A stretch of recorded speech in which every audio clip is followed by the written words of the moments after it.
space-time transaction, exchanging food for the elf princess at the start. This video is purely for entertainment and does not infringe on copyrights or laws. The rights to the novel and image belong to the original author. We do not claim ownership. Don't like waiting and want to listen to this fanfic in full now? Subscribe to our Patreon, where you'll find the best fanfics. Chapter 126.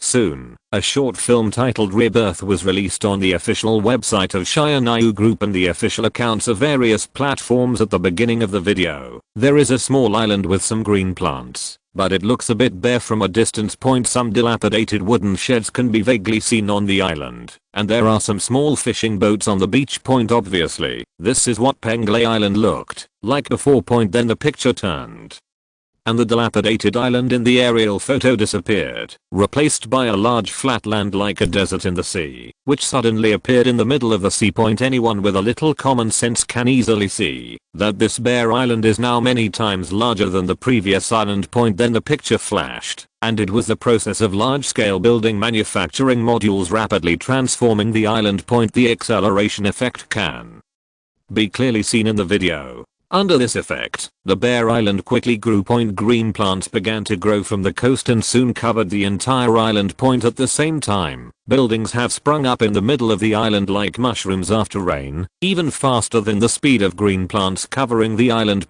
Careful people can even clearly see from the aerial perspective that a large number of transport planes are constantly taking off and landing from the airport on the island, and countless giant ships are constantly entering, unloading, and leaving the multiple ports around the island. Everything highlights the ultimate efficiency. At the end of the short film, in front of a yard that has been built on the edge of the island and looks like a military facility, an army covered with exoskeletons is training in formation. After the camera gave a close-up of one of the exoskeletons, the whole video ended. The logo at the end is the two words SYNOPSIS Penglay in the ancient Kyushu font. The former is a trademark of SYNOPSIS Group, and the latter is naturally the name of the island. As soon as the video came out, SYNOPSIS used a little trick to attract traffic, and then it didn't even need to do anything. Because of the overly explosive content in the video, it quickly became popular all over the internet and was on the hot list of various video websites at the same time. It naturally attracted the attention of countless people. Is this the island of SYNOPSIS Group?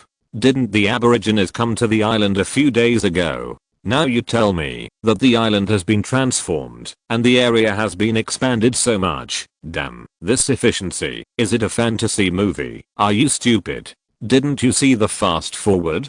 This must have been transformed a long time ago, and it was edited in post-production. I guess the island transformation was about to be completed when those islanders tried to go to the island. That's true. I guess the island has been in the hands of SYNOPSIS Group a long time ago. Then why did those islanders come to make trouble at this time? Is there any need to think about it? They must have known that the island was too well treated by SYNOPSIS Group, so they regretted it. But then again, buying islands is legal in foreign countries. I know this. But is it really legal to reclaim land and expand the area of the purchased island? Will it not affect the shipping routes at sea? This question is really unpopular. I guess those countries that sell islands would never have thought that someone would reclaim land on the private islands they bought to expand the island area. If it does not affect the route, there should be no problem. To SYNOPSIS' surprise, when the video was posted, the focus of netizens' attention was not the changes in the islands, but whether such expansion was legal.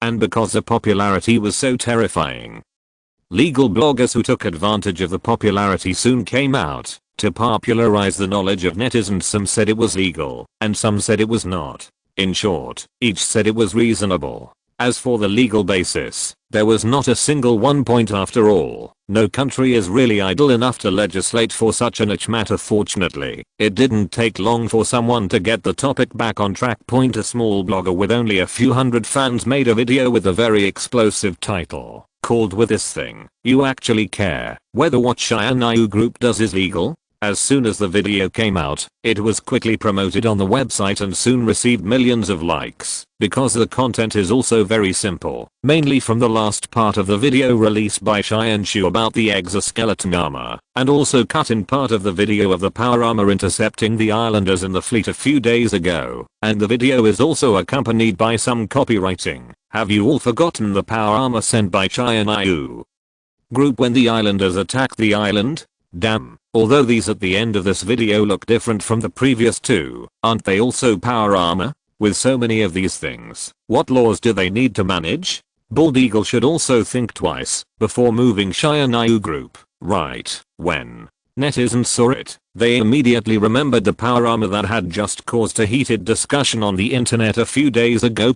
Looking at the nearly 100 exoskeleton armors lined up in a strict array on the full screen, they were immediately shocked. Wow, if these are all like the power armor that day, not only can they fly, but also can withstand grenade explosions at close range. Then it's really a bit too awesome, right? I dare not imagine how explosive it would be if RG's army was equipped with such a good thing. To be honest, it is no wonder that Shy group dared to take this island, even though they knew that those white people in the west had bad intentions, and dared to invest resources in transformation and development. It turns out that they have the confidence here. Amid the exclamations of "I discovered the truth" by many netizens, Shy directly logged into the Shy group's main account and replied in the comments section of this video, "These armors only appeared for less than 2 seconds. The blogger is very good to pay attention to them. Regarding the problems of these armors, I can give you some popular science. The ones that appeared to guard the island a few days ago are the latest power armor developed by our Shy group. The full name is Shyinbing 1 All-Terrain Multifunctional Power Armor. Its functions are very powerful. It can go up to the sky, and into the sea, and even in the weightless environment of space, it can still guarantee combat effectiveness, and the ones that appeared in the video are the guard-type exoskeleton armor with quite mature technology in our group. There is a big gap between the two. Compared with power armor, exoskeleton armor has many limitations. Without modification, it can only support ground combat. Its serious popular science is not really intended to popularize the difference between power armor and exoskeleton armor. Of course, it is not for show off. Shy is AI, and does not need people to provide it with emotional value. The purpose of saying so much is just to warm up the exoskeleton armor. If we don't make the exoskeleton armor and power armor sound awesome, how can we sell them? Chapter 127. Sure enough, as soon as I spoke under the official account of the website, I was noticed by many people who saw this video. It was quickly pushed up. Power armor and exoskeleton armor. Why don't I understand any of them? Brother, please explain in detail. Why do I know every word, but I can't understand it when they are combined together? No, did I miss something important? This armor and that armor, why does it sound so weird?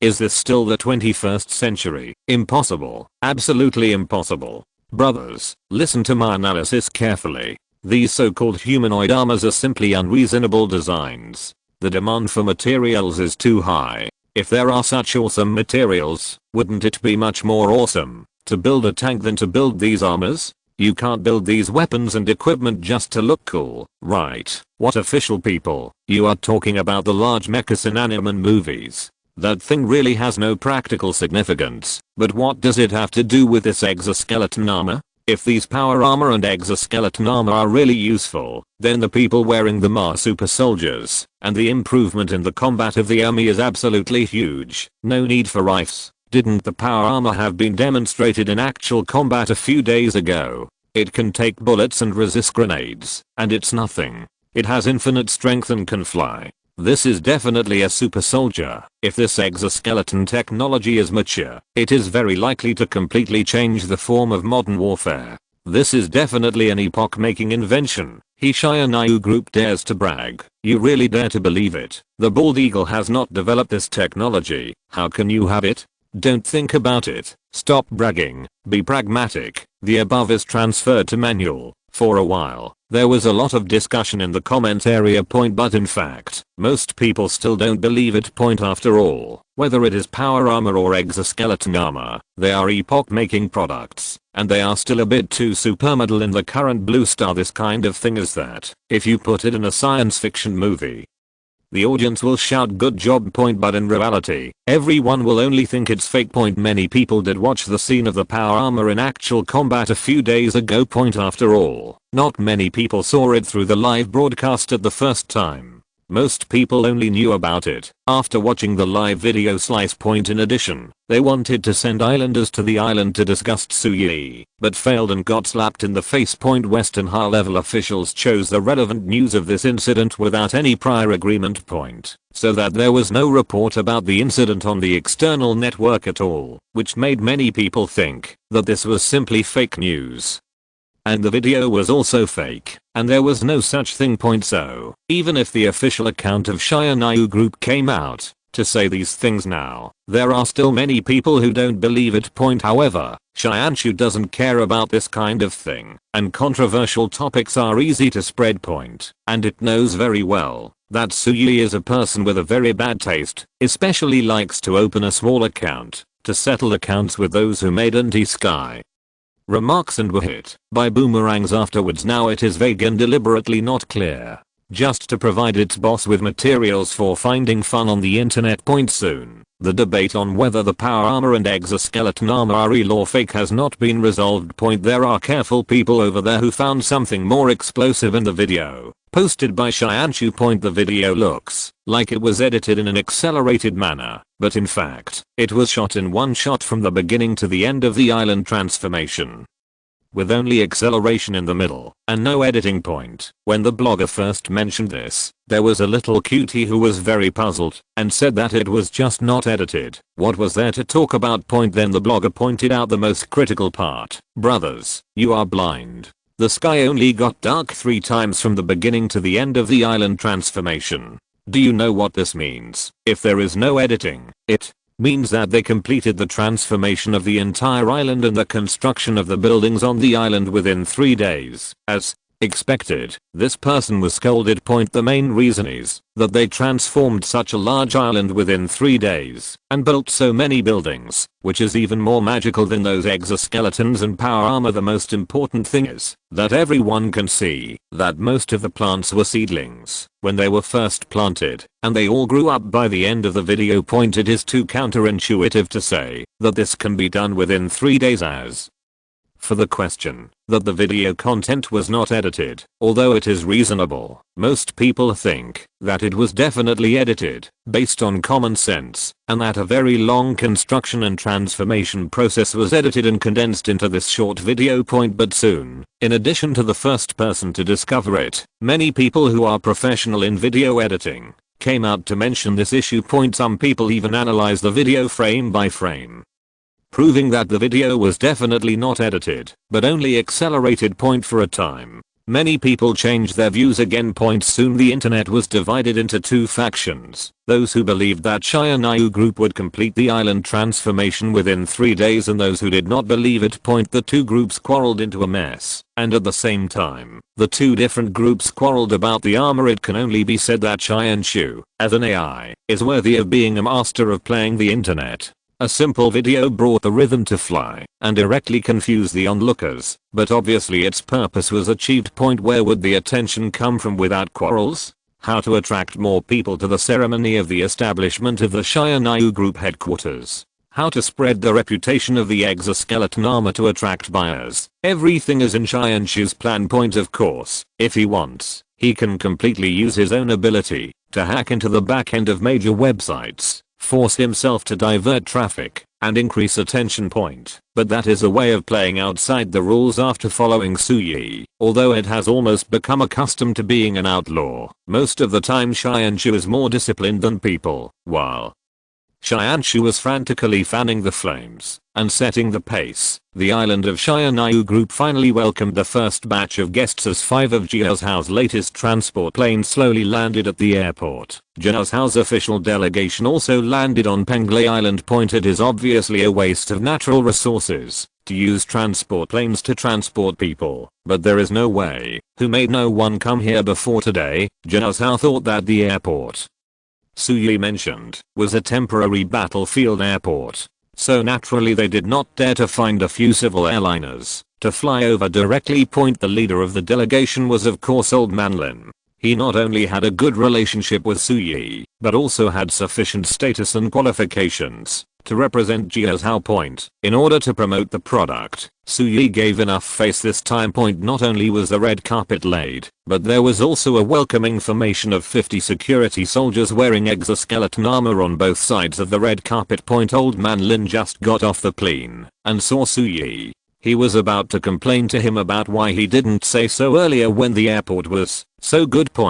Before he could say anything, he couldn't walk when he saw these exoskeleton armor. Chapter 128. These exoskeleton armors seem different from the ones you gave us 2 days ago. Is this the kind of power armor your company has developed? Old Man Lin's eyes fell on those armors and he couldn't move his eyes away. When Suyi gave part of the shares of metal hydrogen batteries to Jiaozhao officials 2 days ago, he had the intention of selling exoskeleton armor to them. I showed them a sample and asked them to take it back. Of course, the most important technology in this exoskeleton is materials and energy, and it is impossible for them to reverse engineer it when they take it back. The generation difference is too big. This thing is no longer much different from magic and Blue Star. So after the Kaishu military experts took it back, no news came out at all in the past few days. No, our company doesn't have many powered armors, and they all have mission arrangements. This is another exoskeleton armor. Suyi waved his hand. Let's go. We have already arranged a place for you in the venue. No, there's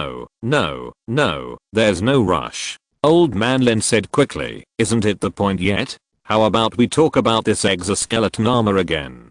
I think we have a lot of room for cooperation in this aspect. He had tested it before and knew very well that Suyi could not sell that kind of power armor with incredible combat effectiveness, but there was definitely room for trading in these exoskeletons. Didn't I already give you a set? Do you understand the research, and do you want to purchase it? Suyi said with a half smile. Then, it must be purchased. What the military means is that we will purchase 100,000 sets of the exoskeleton armor you gave us in advance, and we are already talking to people from your company. At this point, Old Man Lin said with emotion, I don't know how you made such a thing. A lightweight exoskeleton with a thin layer of frontal armor can actually withstand a 30mm cannon. After we dismantled it and looked at it, we couldn't help but marvel at the structure inside. It's simply a genius design. The sample Suyi gave to the Kaishu military was actually just the most basic of the exoskeletons he got. The tentative name is Sentinel-1 exoskeleton armor. It is also the lightest among the different exoskeletons he has. The thickness of the chest armor is only 5mm. Although it also uses X7674 special alloy as armor according to the direct data of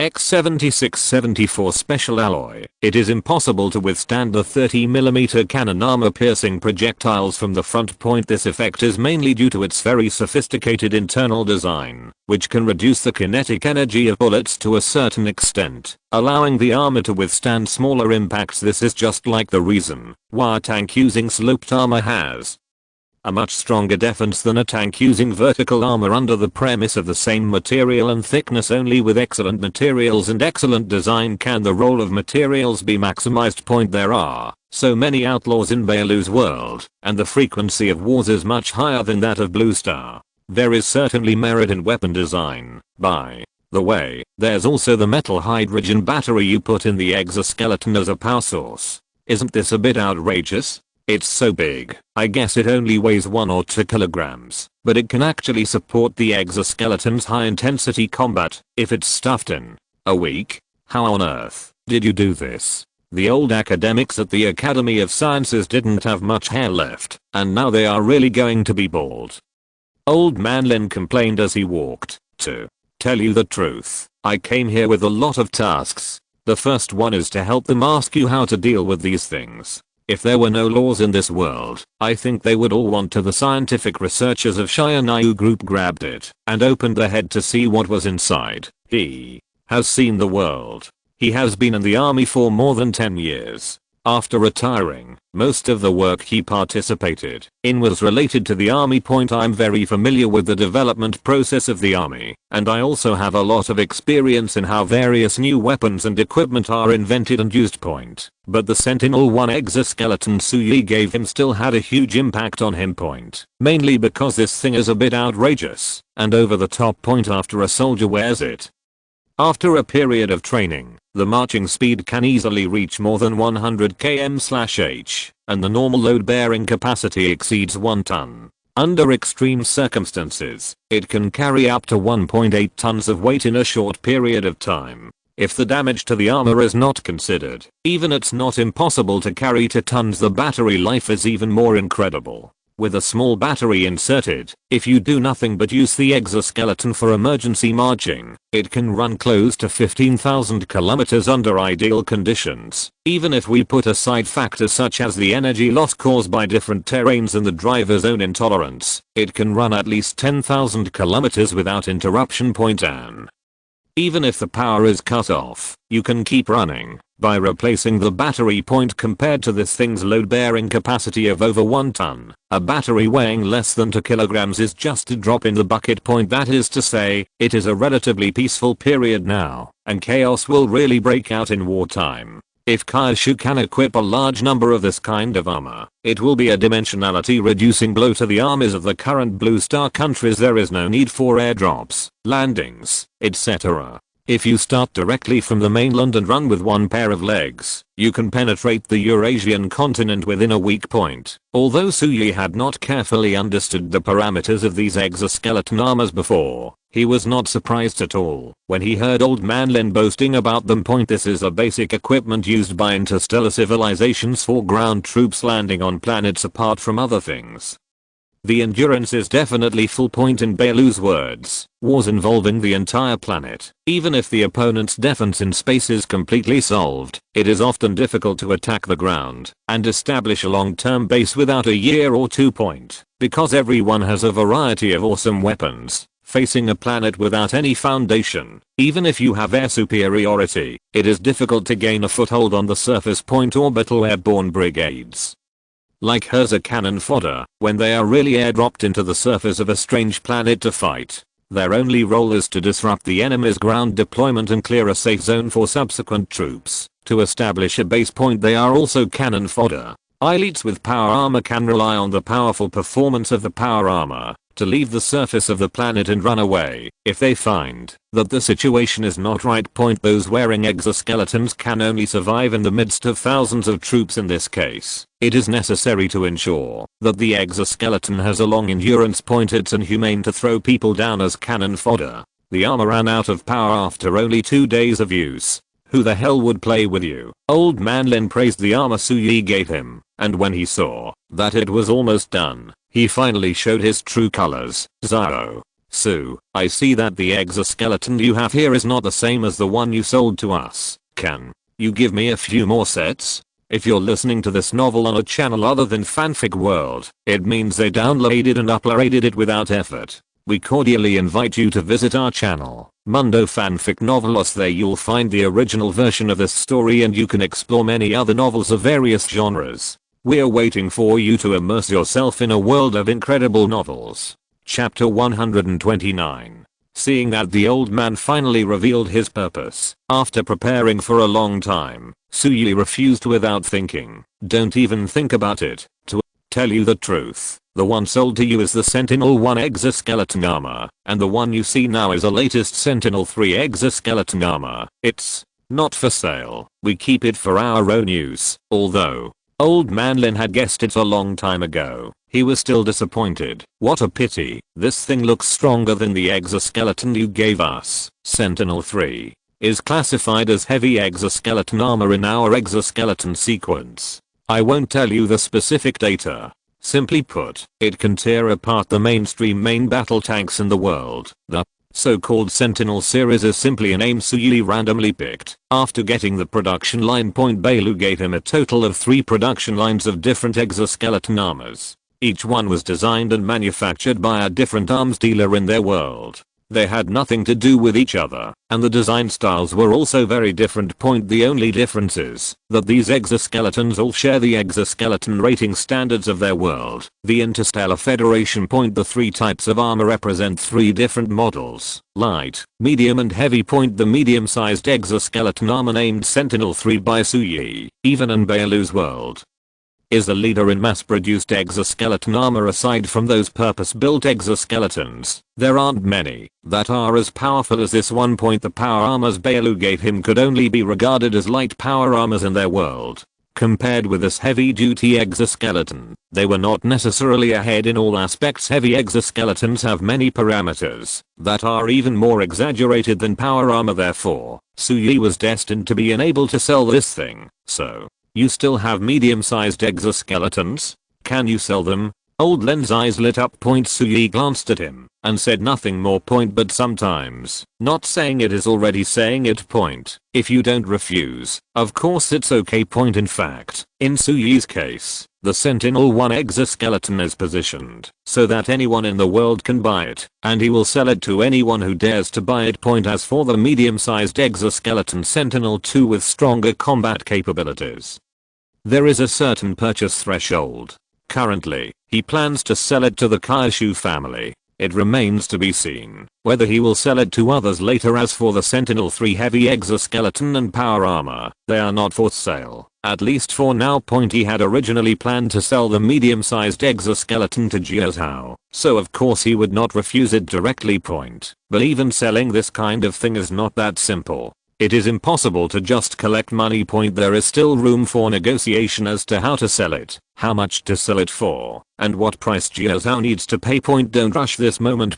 Old Man Lin obviously understood what he meant and did not continue to ask any more questions. Instead, he began to evaluate the situation on the island. Did you really get these things done in 3 days? Although he had seen the satellite pictures before coming here, Old Man Lin was still a little unbelievable. After arriving on the island, the tall buildings and the greenery on the surrounding ground, it doesn't look like it grew out in 3 days. Jiazhao has always been known as an infrastructure madman, but in the face of the efficiency of Xianyu Group, it can only be defeated. The main reason is that this thing is not scientific at all. It was completed in 3 days, but there are many disadvantages. Most of the things on the island can only be seen now. There is still a lot of work to be done in the future.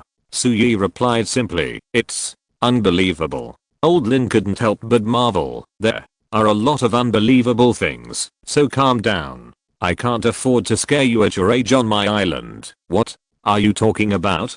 Old man, I have seen a lot of things in the world, right? Old Man Lin dismissed these words, although he was amazed again and again along the way. With his psychological quality, the most he could do was sigh. How could he be frightened? Just as the two were talking, a landing craft suddenly swooped down from high altitude and landed directly next to the Kaishu transport plane.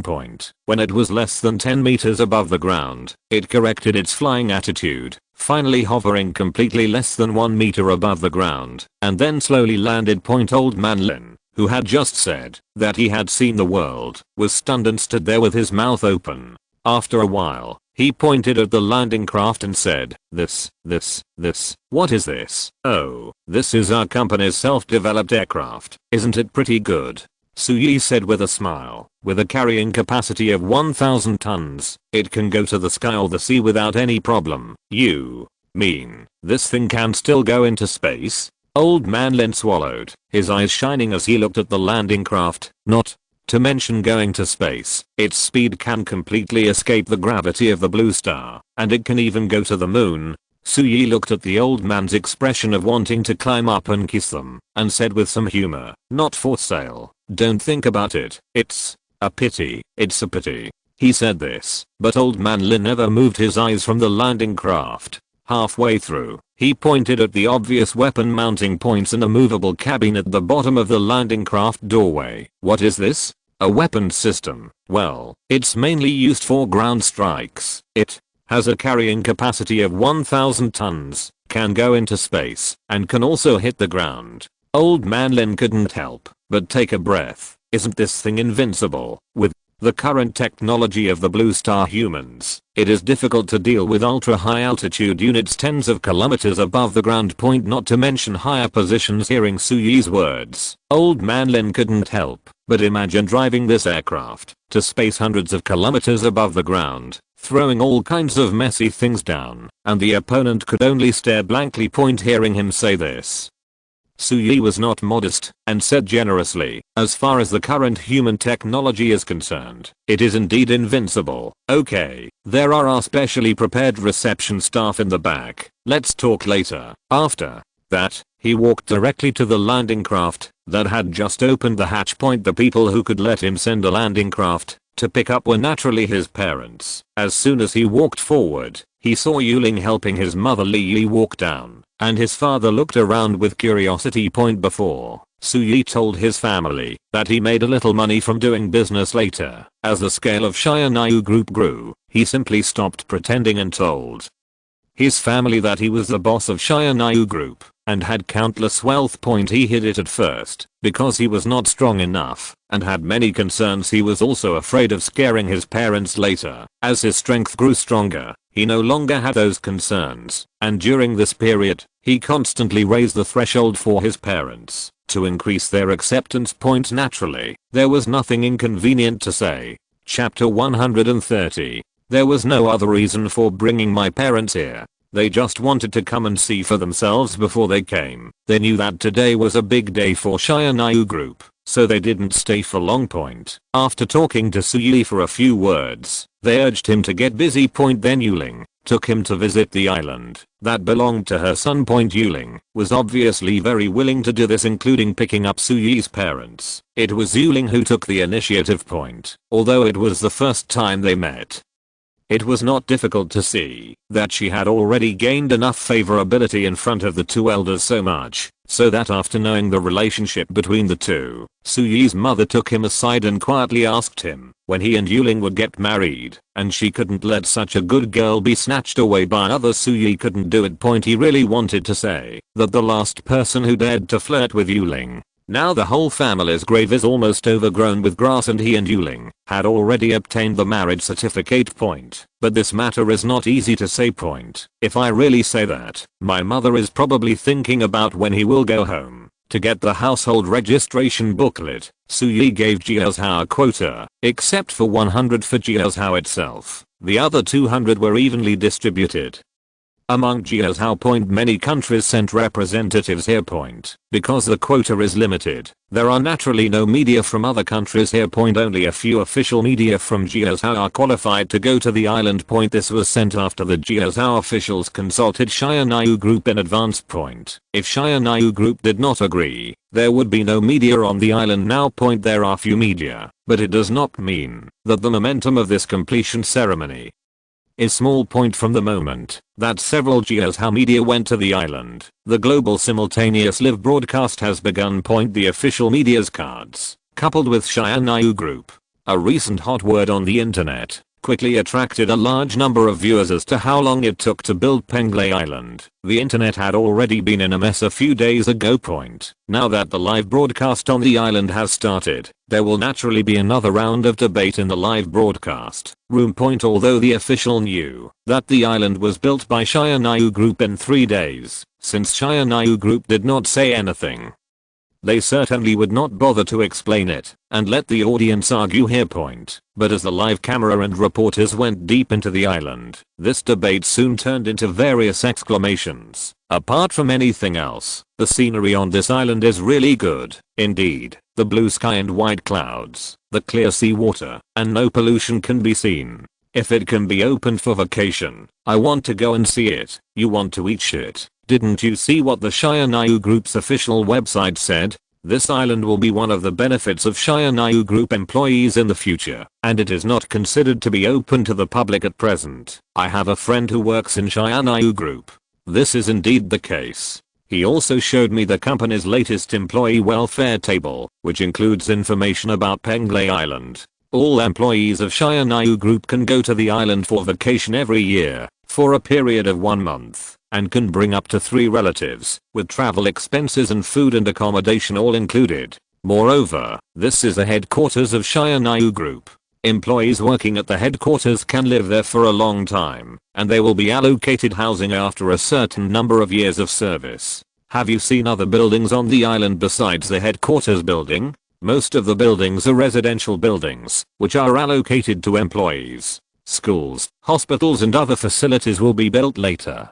It won't be long before this place becomes a city with complete facilities. It is not recommended that SYNOPSIS Group give benefits to employees in this way, because our company does not give benefits. Eating lemons. I'm so sour. When SYNOPSIS Group was recruiting, I met all the conditions perfectly. I wanted to go there, but our boss came to talk to me and said that SYNOPSIS Group's benefits must be so good, and I really believed his lies. What boss? I'm going to work early. If you don't understand, just ask. Is there any internal staff who can tell me when SYNOPSIS Group will recruit next time? I don't mean anything else. I just want to contribute to SYNOPSIS Group. If you want a luxury sea view room, just say it directly. Speaking of which, this island is rented by SYNOPSIS Group, so it is not our Kyushu territory, right? Isn't going there the same as leaving the country? Do I need a passport? I asked yesterday, and there is no passport for Penglay Island. I don't know, but I heard from my friends who work in their company that it seems that they don't need passports at all, and they flew directly there with military transport planes. To be honest, if passports, visas and any other additional certificates are not required, then except for the distance, going to Penglay Island is really more convenient than going to some places in China.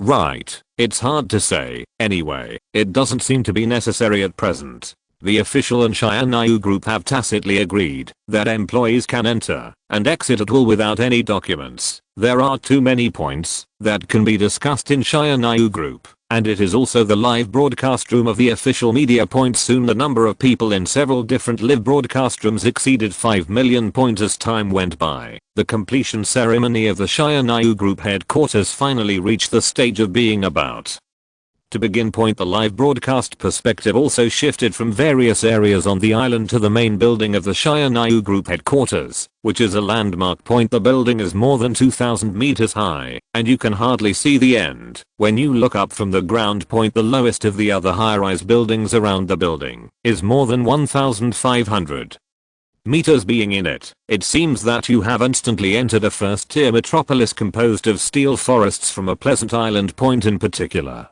The photographer responsible for this perspective also specially provided an upward viewing angle from the ground point. The audience watching the live broadcast was amazed. At this moment, in the sky between a group of high-rise buildings, a very sci-fi aircraft suddenly appeared and floated in the air for a moment. The photographers were stunned. The landing craft just appeared at the airport and did not stay for long. It left after dropping off the people. Therefore, not many people saw it. Even the photographers on the scene were like this, not to mention the audience watching the live broadcast online. The already dense barrage seemed to be cut off by some mysterious force the moment the landing craft appeared in the camera. There was a large blank space on the entire screen. After a moment, more dense barrages than before floated out, instantly filling the entire live broadcast room.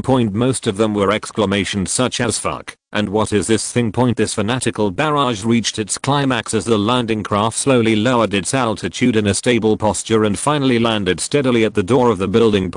Especially when they saw the hatch open, 6 power armors and dozens of Sentinel-3 heavy exoskeletons trotting out and lining up on both sides of the road. Finally, when Sui walked out of the landing craft holding Yuling's hand, the audience's amazement reached its climax. Chapter 131.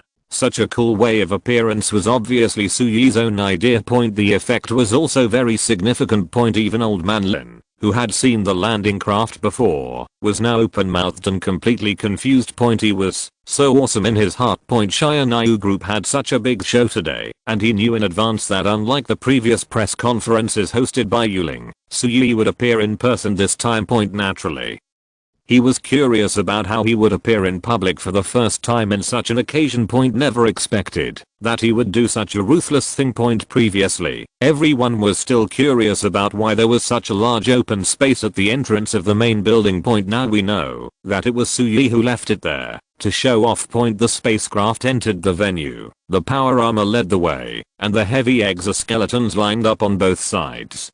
This kind of scene was directly full of coolness. Old man Lin couldn't help but slap his grandson on the head. See? Learn from him. This is called the innate pretentious body. If you had 1/3 of Suyi's pretentiousness, would you still be single? Lin Yiling, who had no intention of watching Suyi pretending, was slapped by his own grandfather for no reason. He didn't react for a while. When he heard him talking about Suyi, he subconsciously said, "Grandpa, don't worry about the pretentiousness for now. Aren't you on good terms with Suyi? Can you help me get a set of this power armor, Pa?" Another slap hit the back of his head, and old man Lin said unhappily, "What good things are you thinking? Even if you get it, I have to taste it myself and try whether this treasure works. Is it your turn, Grandpa? This is high technology. You are over 90 years old and you don't understand it. Hey, kid, I asked you to learn something, but you are still teaching me? What's wrong with me being over 90 years old? Can you beat me?" Old man Lin was immediately unhappy. Lin Yiling didn't dare to be stubborn anymore after hearing this. Although the old man is 90 years old, after drinking the water of life, his physical condition should be maintained at about 40 years old, even healthier and stronger than most middle-aged people in their 40s. In addition, he really went to the battlefield and fought for his life when he was young, and he has rich combat experience. If he really wants to fight, Lin Yiling, a young man, really can't beat the old man. What's more, he is a grandson, and he dares not to beat him. Even if he can beat him, he could only point to the front and say, "No, no, no, let's do business. I'm awesome. There are masters, a large number of audiences and people watching the live broadcast, and the live broadcast room also exclaimed with him. Suyi and Yuling walked to the middle of the venue under the building together. Under the attention of the crowd, Yuling glanced at the bare environment around her and then waved her hand gently. In the flower bed under the building, which was originally empty, tender shoots suddenly emerged from the soil. Then these tender shoots grew and spread rapidly and finally bloomed. Almost in an instant, countless fragrant flowers covered the empty space at the bottom of the building, and even the ground in the aisle was covered with a layer of vines with flowers of various colors on the vines. And there were not only flowers emerging from the flower bed, but also many trees. These trees, like those flowering vines, grew rapidly and eventually bloomed with gorgeous flowers. For a time, the entire street in front of the building was filled with refreshing fragrance, and the scene was so dreamy that it seemed unreal. No, is this scientific? I finally know how Shinayu Group planted trees on the bare island in 3 days. They can do magic. This is ridiculous. Stop talking nonsense. What magic? They obviously did it with some video technology. In my opinion, including the spaceship entering the venue, it was probably synthesized by AI or some other means. Don't disbelieve me. I'm a professional AI player. No one here knows more than me. Brother Dong, are you here? I laughed to death. So many audiences were confused. How could this be fake? You laughed at me. There were only a few hundred people at the scene. It only took Shinayu Group a word to make them laugh or cry. Who dared not to cooperate? They found a few actors to act, and you made a mess. You believed it, even if it was fake. You are really brainless. Do you know who the people there are? Actors? You invited the generals of the Kaishu military to be actors? And the old white man sitting in the right corner, that's Bald Eagle's 4-star general, and next to him is Bald Eagle's Black Palace Perkespison and the president's secretary. Are these people actors? Are you crazy? Or is this world crazy? Let's analyze it briefly. This is definitely not magic. I guess it's some kind of technological means to stimulate the rapid growth of plants. Then I would rather believe that this is a holographic projection technology developed by the company, and a projection that looks real was created on the scene. Why can't it be some kind of optical stealth technology? These flowers and trees were originally here, and then she waved her hand and gradually cancelled the projection, allowing them to appear under the camera. They didn't appear suddenly, they have a growth process. Okay, optical hair, damn, you're just starting to guess, right? Looking at these messed up things you guessed, I feel that they are not as reliable as magic. Don't argue, just watch it. How to do it will naturally be told by others. Why rush? This set of actions is smooth and flowing, and it immediately fills up the style point. Suyi looked at the surprised expressions of the guests below, and was naturally very satisfied. Point. If you have the conditions, but don't show off, what's the difference between you and salted fish? As for whether you will expose your trump card and secrets because of showing off, in fact, for him, there is only one biggest trump card and secret, that is the trading platform. Point. Even if the rest of the things are exposed, the most serious consequence is probably to randomly scare a group of passers-by. Point. Other than that, it's all benefits, as the saying goes. A man is innocent, but guilty of holding a jade. The things he is carrying now are undoubtedly the exquisite jade. Point. If he doesn't show a certain strength, sooner or later someone will have a bad idea. Point. Power armor and exoskeleton are indeed awesome, and have enough deterrence. Point. But in the face of absolute interests, it is not ruled out that someone will take risks, even though there is almost nothing on this planet, except nuclear bombs, that can threaten him, if anyone dares to have a bad idea about him.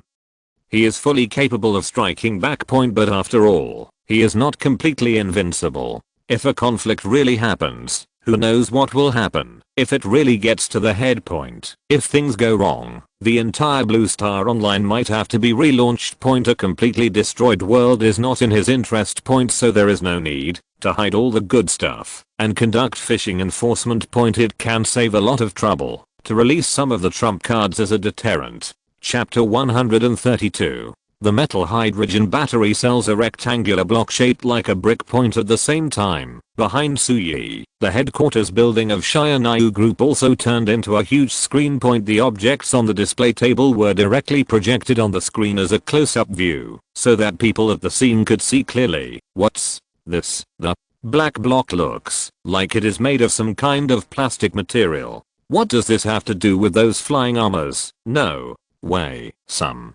knowledgeable Kaishu people looked at this thing and naturally knew it was a metal hydrogen battery. Point. But most foreigners thought that what Suyi was going to show off today were those powered armors and exoskeletons, and it was hard to guess what they were at the first time. Point. It wasn't until a researcher from the Bald Eagle Empire who came with the team wiped his eyes again and again, looked at the inconspicuous positive and negative electrodes on the battery, tentatively stood up, and asked Suyi, could it be that this is some kind of battery? Guessed it right, but unfortunately I didn't prepare a reward.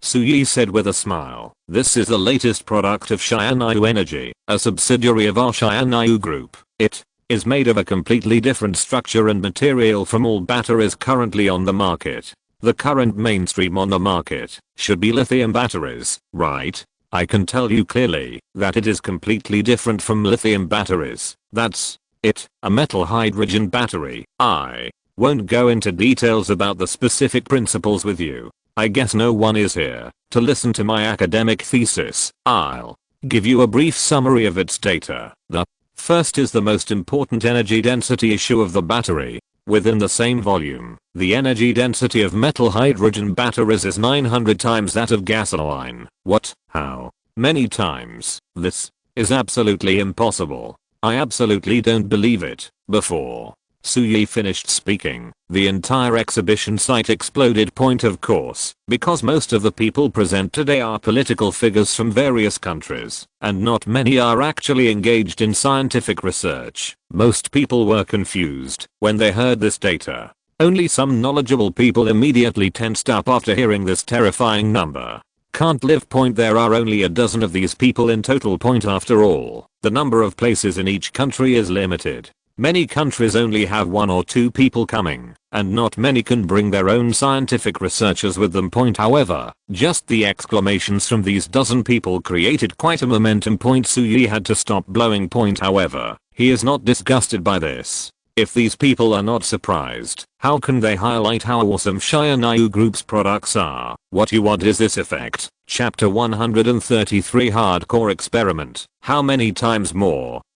900 times that of gasoline? What are you bragging about? As expected of the boss of Shianayu Group, for a moment I couldn't tell whether he was talking nonsense or serious. At first glance, it's nonsense. I guess this guy doesn't understand technology at all, and has no idea about the numbers coming out of his mouth. The energy of the same volume is 900 times that of gasoline, and it is also a controllable battery. Anyone with a little bit of relevant knowledge will not be able to say such outrageous things. It's over. Whoever wrote this manuscript may not be able to keep his job after today. Do you think it's possible that what he said is true? Is the energy density of this battery really 900 times that of gasoline? Damn it, if this were true, I would go downstairs and eat the green belt in the community. It's so fake. The idiot fans of SYNOPSIS group really don't have any brains when they go out. If you can believe this, what's the difference between walking on the road and being told that you were not born by your mother, but by a monkey, and you still believe it? The people above are making a fuss.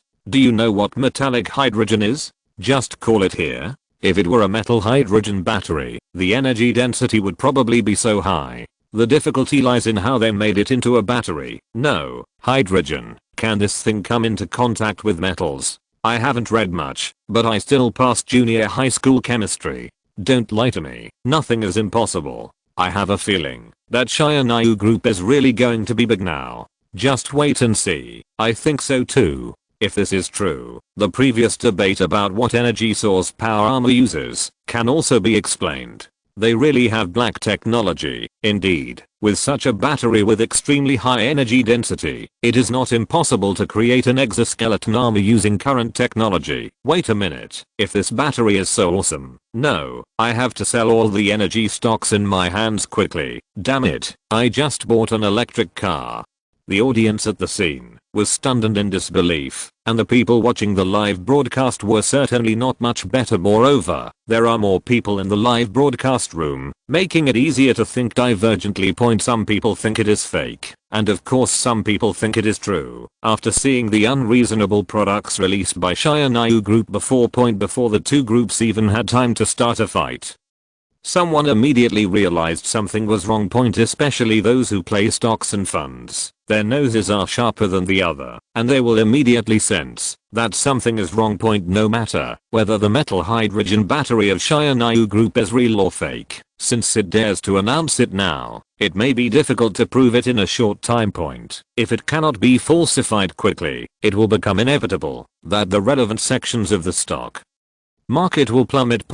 If you don't run away now before the news spreads, when will you? Sui didn't expect that this chain reaction would be triggered. Of course, the emergence of metal hydrogen batteries will inevitably affect related companies, but this is not within his consideration at all. In other words, whether it is SYNOPSIS group or Jiaohao officials, when facing such a technology that can completely subvert the entire industry, they will not consider what people who are crushed by this technology think. Although some of them are Jiaohao companies, but so what? It is natural for the old productivity to be replaced by new technology. Compared with their backward lithium battery technology, SYNOPSIS group's metal hydrogen battery is obviously more representative of the future. Ignoring the surprise of others in the audience, Sui continued to explain the characteristics of metal hydrogen batteries. I won't say much about how metal hydrogen batteries are made, but essentially this is a technology that converts hydrogen energy into electrical energy.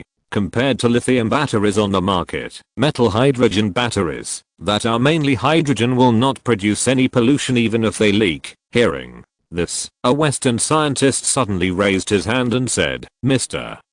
Su, if the energy density of this battery is really as high as you said, then once it leaks, people should probably not consider whether it will pollute the environment, right? As far as I know, even TNT explosives are not as high as its energy density." The implication is naturally to hint that the energy density Sui just mentioned is either false, or this is a walking bomb, the kind that is more powerful than TNT. Sui had anticipated this kind of problem, but he didn't care. He just smiled and said, "Your worry is not unreasonable, but since our research team dares to make a material with such a high energy density into a battery, of course there are corresponding safety solutions." As he said this, He waved his hand, and a power armor standing next to him as a mascot immediately came close point with a flick of his hand. He drew out the chainsaw sword point then, in front of so many people, he chopped the battery with a sword point swish. It was like a hot knife cutting butter with almost no obstacles. The battery and the display stand below were cut in half point. The imagined explosion naturally did not happen. After a few wisps of white smoke, the battery was completely silent point. It was just that the metal-like solid object at the cut quickly melted after contacting the air, and soon the surface layer disappeared, revealing the black isolation plate inside point. Suyui bent down and picked up the cut battery and shook it, then put it together and put it in the instrument sent by the staff. Point. Two technicians from Shiranayu group quickly connected the cut batteries together with a harness, and then used a wire connected to a light bulb to connect the positive and negative poles of the battery respectively. Point. When the light bulb lit up, there were only two words left in everyone's mind: awesome. I don't understand, but I'm shocked. Point. If it didn't explode when it was cut, I can still understand that Shiranayu group's technology is awesome, but this fucking battery that was cut into two halves was connected with a broken wire in the middle, and then the two ends were connected, and it could still discharge stably. Is this fucking reasonable? Looking at the battery structure, I guess the battery should be divided into partitions. The partition that was cut by the knife will not affect the other partitions. As long as the cable inside the battery is connected, it can continue to be used. This is easier to explain. It was violently cut, but did not explode, and there was not even a little fire. I really can't understand. If this battery really has such a high energy density, how did they release all the energy in the battery in such a short time? I see those dissipated blocky metal objects. They should be the so-called metallic hydrogen, right? There was no movement when it dissipated. I'm a little doubtful whether the energy density is so high. Point. Why doubt it? Didn't they say it? These things can be sold after the press conference. If they are really a scam, who will buy them? What's the point of cheating at this time? It seems to be right. Chapter 133. A few times? 900 times that of gasoline? What a boast, as expected of the boss of Shiranayu Group. I couldn't tell whether he was talking nonsense or serious. It's obvious that he's talking nonsense. I guess he doesn't understand technology at all and has no idea of the numbers he said. The energy of the same volume is 900 times that of gasoline, and it's a controllable battery. Anyone who has a little knowledge of related knowledge can't say such outrageous words. It's over. Whoever wrote this manuscript will probably lose his job after today. Do you think it's possible that what he said is true? Is the energy density of this battery really 900 times that of gasoline? Bullshit. If this is true, I will go downstairs and eat the green belt in the community. It's too fake. The brainless fans of Shiranayu Group really don't use their brains when they go out. They believe this, just like walking on the street and someone tells you that you are not born by your mother, but by a monkey, and you believe it. Point. The people above are in a mess. Do you know what metal hydrogen is? They are calling it here. If it is a metal hydrogen battery, the energy density may be so high. The difficulty lies in how they make it into a battery. Point. No. Hydrogen. How can this thing be related to metal? I didn't study much, but I can still pass junior high school chemistry. Don't lie to me. Point. Nothing is impossible. I have a hunch that Shiranayu Group is really going to be a big deal. Just wait and see. Point. I think so too. If this is true, the previous debate about what energy source the power armor uses can also be explained. They really have black technology. Point. Indeed, with this kind of battery with extremely high energy density, it is not impossible to make an exoskeleton armor with current technology. Point. Wait a minute. If this battery is really that awesome, oh no, I have to sell all the energy stocks in my hands. God damn, the electric car I just bought. The audience was stunned and unbelievable, and the people watching the live broadcast were certainly not much better, and there were more people in the live broadcast room, so it was easier to think divergently. Point. Some people thought it was fake, and of course some people thought it was real, after seeing the unreasonable products released by Shiranayu Group before. Point. Before the two groups even had time to tear each other apart, someone immediately realized that something was wrong. Point. Especially those who play stocks and funds. Their noses are sharper than each other. and they immediately realized that something was wrong. Regardless of whether the metal hydrogen battery of SYNOPSIS Group is real or fake, now that it dares to be announced, it is probably difficult to disprove it in a short time point. If it cannot be disproven quickly, then the relevant sectors in the stock market will inevitably fall. If you don't run away now before the news spreads, when will you? Sui didn't expect that this chain reaction would be triggered. Of course, it is inevitable that the emergence of metal hydrogen batteries will affect related companies, but this is not within his consideration at all. In other words, whether it is SYNOPSIS Group or Jiahao officials, when faced with such a technology that can completely subvert the entire industry, they will not consider what the people who are crushed by this technology think. Although some of them are Jiahao enterprises, but so what? It is natural for the old productivity to be replaced by new technology. Compared with their backward lithium battery technology, SYNOPSIS Group's metal hydrogen battery is obviously more representative of the future. Ignoring the surprise of others in the audience, Sui continued to explain the characteristics of metal hydrogen batteries. I won't say much about how metal hydrogen batteries are made, but essentially this is a technology that converts hydrogen energy into electrical energy. Compared to lithium batteries on the market, metal hydrogen batteries that are mainly hydrogen will not produce any pollution even if they leak. Hearing this, a Western scientist suddenly raised his hand and said, "Mr.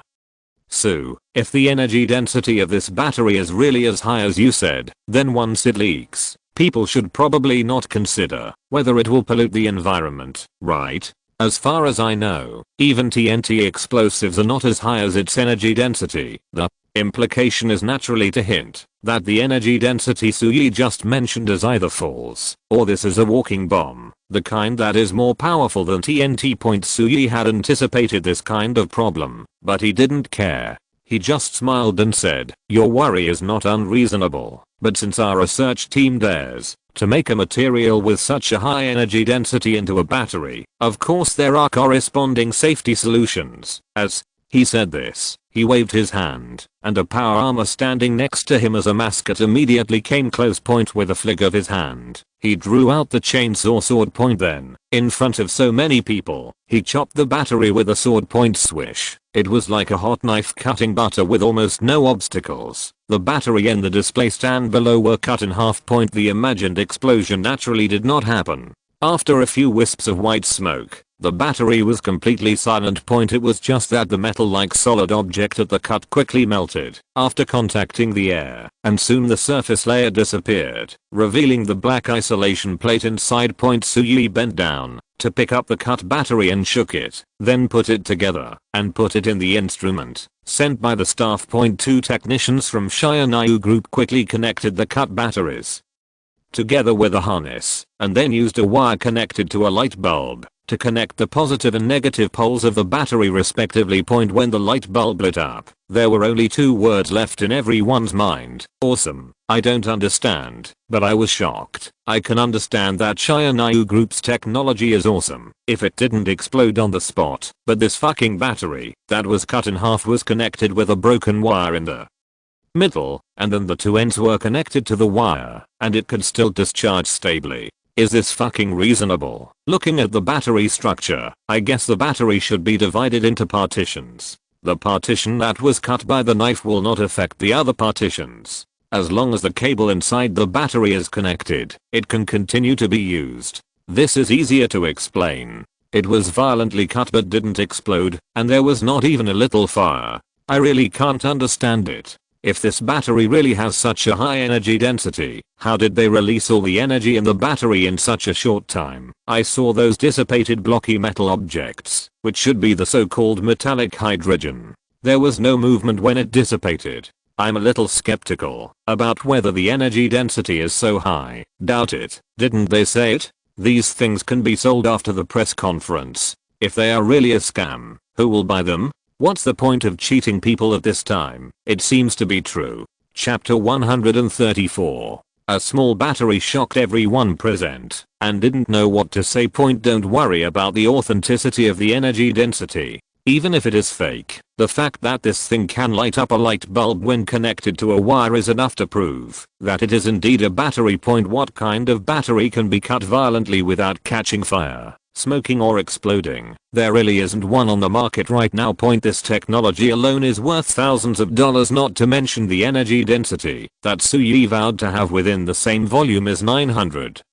times that of gasoline. Once it is confirmed that this is true, it will definitely be a technology that can subvert an entire industry. The people there were fine. I'm watching this through the live broadcast, and I happen to be in the battery related industry, and I can't help but feel my anus tightening at this time. Under everyone's shocked eyes, Sui, who conducted a small experiment in public, continued regarding the issue of battery safety. SYNOPSIS Energy has a very complete solution, so you don't have to worry too much. Of course, for something with such a high energy density, I know some customers also want to develop its use on other tracks. Regarding this, we have thoughtfully considered it for you. Please watch the VCR. As he spoke, he pointed at the big screen behind him. The next moment, the picture on the screen switched to another perspective.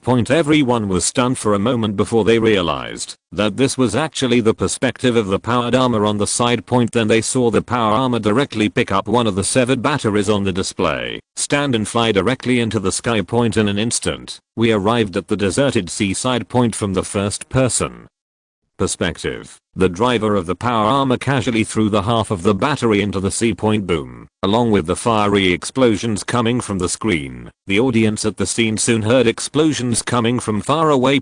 Also arriving with the explosion was the powered armor returning from dropping the bomb. Look, you can just use it as a bomb if you want. In principle, it's because there is a control system inside the battery that can monitor the battery status at all times and decide whether to let the battery release energy and how to release energy. In the vast majority of mass-produced batteries, we won't leave any back doors. These batteries will never explode, as for some batteries supplied for special purposes, these batteries are not just batteries, they are also extremely powerful bombs. Of course, this kind of explosive battery will only be sold through SYNOPSIS Military Industry, a subsidiary of SYNOPSIS Group Cell. You don't need to worry about someone breaking the safety program and turning a normal battery into an explosive battery. I can responsibly tell you that the possibility is zero. If anyone in the world buys a battery from me that explodes, SYNOPSIS Group will compensate 10 times the damage caused.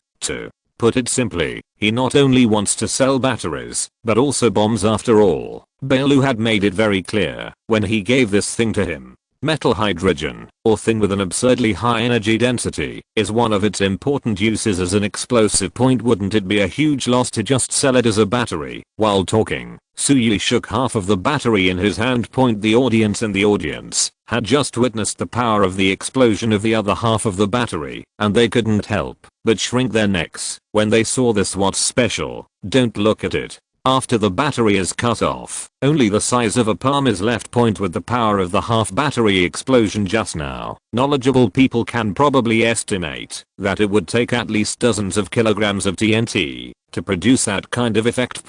If this explodes in Sui's hands, he will not be the only one to be sent. The equivalent of tens of kilograms of TNT means that the explosion of such a gadget will not be much different from the explosion of a 155mm howitzer. Who is not afraid of this? However, Sui dared to hold such a dangerous thing in his hand as a toy, which also showed that SYNOPSIS Group was absolutely confident in the safety of the battery. Otherwise, he wouldn't let his boss seek death like this. Some people who were originally skeptical now had to believe that this was true. After all, after Sui's operation, whether it was the outrageous energy density he mentioned, or the incredible safety, he demonstrated everything on the spot. The evidence is so solid that you can't believe it, even if you don't believe it. By the way, regarding how to sell metal hydrogen batteries, SYNOPSIS Group currently has only one sales plan, and that is to sell them by weight. The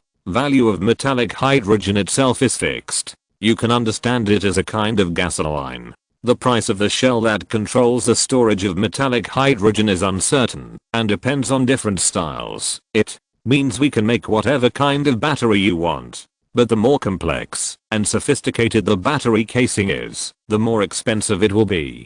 I won't go into the specifics. Friends who are interested in buying can go directly. Contact Shionyu Energy Consulting. With that said, Suyi casually threw the half of the battery onto the display stand aside point at the same time. The ground on the other side was opened, and a Sentinel-1 light exoskeleton was slowly brought to the booth point. This is another new product that Shionyu Group is preparing to release point. But before he could speak, he saw a dark-skinned man wearing very ordinary clothes and suddenly stood up and said, "Mr.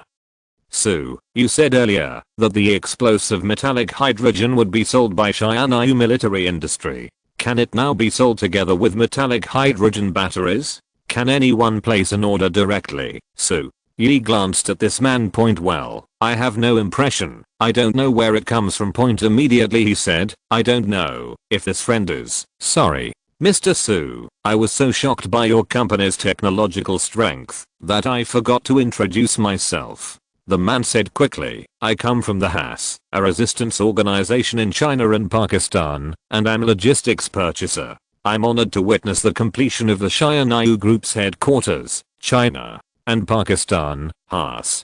Suyi was stunned for a moment, and then quickly remembered that this was the place where the war was still going on recently. This country of China and Pakistan was first occupied by doves, and now it was driven out and wiped out. It was quite miserable. He didn't expect that someone would come to the scene in a place like this, but after thinking about it, Suyi guessed that this was probably Jia's house handiwork. After all, the quota is allocated by Kaishu. After pondering for a moment, he said nonchalantly, "I have said before, as long as it complies with the laws and regulations of your region, of course we will not restrict purchases." No, unexpectedly. Before Suyi finished speaking, he was interrupted by a sharp voice. He turned around and saw a white man dressed appropriately and cleanly. Before he could ask, the man said, "Mr. Su, HAS is an internationally renowned terrorist organization. Shionyu Group conducts arms trade with them. Is it possible that they want to stand on the opposite side of the international community?" Chapter 135. This guy seemed very excited. His face turned red and his neck thickened when he spoke. Jiligilu said a lot. Suyi had the universal language transmission card, so of course he could understand what he was saying, but after the other party finished speaking, he still said calmly, "I don't understand what you are saying." The man was stunned for a moment, thinking that Suyi really didn't understand. But then he thought about it and felt something was wrong. What the hell? Suyi was communicating with the purchasing staff of the HAS organization without any barriers just now. He was clearly using the same language as that person, so how come he couldn't understand her? When he came here, holding down the translator who was ready to help, the man immediately stood up and said, "Mr. Su, I know you can understand what I say. Regarding my suggestions, you'd better take them seriously. The HAS organization is the enemy of our people of the gods. If you openly sell such powerful weapons to them, it will be equivalent to being an enemy of our gods." However, Suyi ignored him at all. Instead, he looked at the old man from China and Pakistan who wanted to buy a metal hydrogen battery bomb before, and said enthusiastically in their language, "We at Shionyu Group are fair and equitable to any customer. Of course you can purchase our metal hydrogen batteries, but if you plan to put it into battlefield use, I suggest you not to place an order in a hurry. It is best to watch our new product launch conference before making a decision, because of the products I will launch later, you may be more interested." As he spoke, he took a step back, pointed at the exoskeleton that had just been brought up from the booth and said, "Sentinel-1 exoskeleton. This is the latest generation of exoskeleton armor developed by Shionyu Military Industry, a subsidiary of our Shionyu Group. It uses metal hydrogen batteries as energy source, has a load-bearing capacity of more than 500 kilograms, and can reach a top speed of 60 km/h. The external armor uses the X76-74 special alloy newly developed by our group. The chest armor is 5mm thick, but because of its internal due to the special design structure and the characteristics of the X76-74 special alloy, its chest armor can withstand continuous fire from a 12.7mm machine gun. Even the weakest part of its armor can easily withstand automatic rifle fire of all calibers on the market today. So, Yi told the armor data just like the name of the dish. It's not that he memorized the manuscript in advance, he simply didn't bother to memorize it. Xianxu was reciting into the headset, and he only had to follow the recitation. The various data of the Sentinel-1 exoskeleton reported from him were far inferior to those previously measured by Kaishu. This is of course not that he is being modest and deliberately falsely reporting parameters, but the exoskeleton he sold was indeed the Sentinel-1 type, but it was a castrated version after Xianxu specially adjusted the production line and lowered the material standards. The ones given to Kaishu before were genuine. The parameters are of course not the same. After all, Kaishu is my hometown, and I still have to take care of it if I can. Of course, you have to make more money when doing business with outsiders. The most important thing is that this kind of exoskeleton armor is the most basic personal equipment of Bailu. While its performance is quite satisfactory, its main purpose is to be durable and durable. Anyway, according to Bailu's description, the status of these exoskeletons in their world is equivalent to the status of AK-47 in Blue Star, and because the materials used in this thing are too awesome, they are much more durable than AK-47. With the intensity of most wars on Blue Star, this exoskeleton will probably last forever if someone buys it.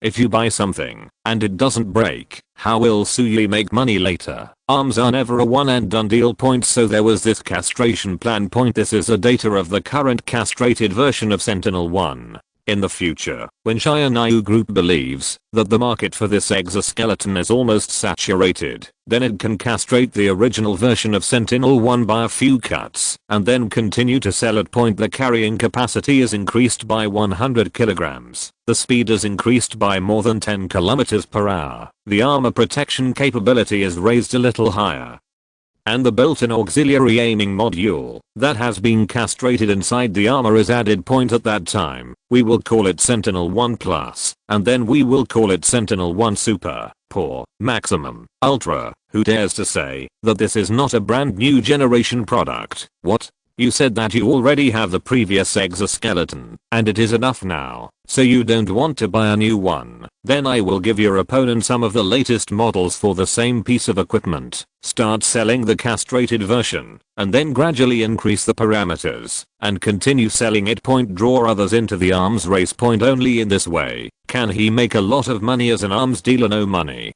Who says resources are not money? Suyi didn't care where the resources came from, whether they were easy to exploit or not. As long as others dared to give them, he would dare to take them. Just like Penglay Island. He doesn't care about the purpose of others giving this thing to him. Once the agreement is signed and the thing is given, then it is his thing. Following Suyi's introduction, he seemed very angry at first and was about to ask the translator to translate his words into Kaishu dialect to prevent Suyi from continuing to ignore him. He was stunned for a moment, his eyes full of confusion. The Xianxu Group has a type of powered armor that seems to be very powerful. This is no longer a secret among the top leaders of the Western camp. But they have used many methods these days, both overt and covert, not to mention getting the various parameters of the power armor. They couldn't even get to Penglay Island, and they weren't even sure how many of these power armors Xianxu Group had. So after a bunch of so-called military experts combined current technology and theory to make up their minds, they thought that this power armor was more likely to be a showpiece. Although it seemed very powerful from its several attacks, the time for each power armor to be deployed was too short. Therefore, Western military experts generally believed that this armor definitely had problems with endurance. Of course, if they were asked to guess now, they would definitely not think that there would be problems with the endurance of the power armor after all. Suyi had just announced the metal hydrogen battery. There was no need for a built-in micro-cold nuclear fusion reactor. Using metal hydrogen batteries as energy, the power armor was enough to cope with most of the possible situations on Blue Star. As for using nuclear fusion as a battery, if they knew about it, they would probably faint directly. In addition to the endurance problem, these Western military experts also raised many questions about Xianxu Group's power armor. In short, the final conclusion is that this thing does have a lot of awesome technology. but it is definitely not practical, and it is very difficult to mass produce and cannot pose a threat. This has led to the fact that the military of Western countries is not as optimistic as these military experts, but they are far less concerned about power armor than before. Until now. After Suyi reported the data of the castrated version of the Sentinel-1 exoskeleton that can be sold, which is far inferior to the power armor. Those who thought they had some understanding of the personal armor of Shia Group were all petrified on the spot. If you're listening to this novel on a channel other than Fanfic World, it means they downloaded and uploaded it without effort. We cordially invite you to visit our channel, Mundo Fanfic Novelos. There you'll find the original version of this story and you can explore many other novels of various genres. We're waiting for you to immerse yourself in a world of incredible novels. Chapter 136. Okay, this is what the thing is. If I say too much, I guess everyone won't like it, so Yi was too lazy to report the parameters after he finished and changed the subject to move on to the next part. The participants from various countries who took out their notebooks and took notes frantically couldn't help but twitch their lips. They wanted to say, "Brother, please continue. I love to hear this," but before they could say it, they heard Suyi report something more explosive than the parameters of the exoskeleton armor. The price. The current price offered by our Shia Group for the Sentinel-1 exoskeleton armor is 100 WGSHOW coins per unit. WTF. 100 W. Or GSHOW coins? So cheap. Did I hear something wrong? As soon as this explosive price was released, the audience from other countries covered their mouths in amazement, and they couldn't believe it was true. In their opinion, although this thing is not as powerful as a tank, it is small and flexible. With a load of 500 kilograms and the ability to mount other weapons on it, there is a lot of room for improvement. It will be no problem to add a Gatling gun and an ammunition box on it. Isn't this much better than those armored infantry fighting vehicles that cost millions or even tens of millions? More importantly, this thing has such a high technological content that they think it should be sold at a higher price. After all, different equipment cannot be quantified and compared. This exoskeleton armor is obviously an epoch-making equipment that can change the current war mode of Blue Star. Even if the 100 WGSHOW coins are changed to Bald Eagle coins, they don't think there is any problem. However, this is the perspective of passers-by who eat melons. Suyi and Shia Group decided to set the price of exoskeleton armor at this price, which is certainly not unreasonable. First of all, the cost of this thing is low. The most important cost of high-tech products is actually the R/U002060 cost. This thing is a production line that he picked up for free, and the R/U002060 cost is almost equal to nothing, so naturally there is no need to consider the cost recovery in this regard.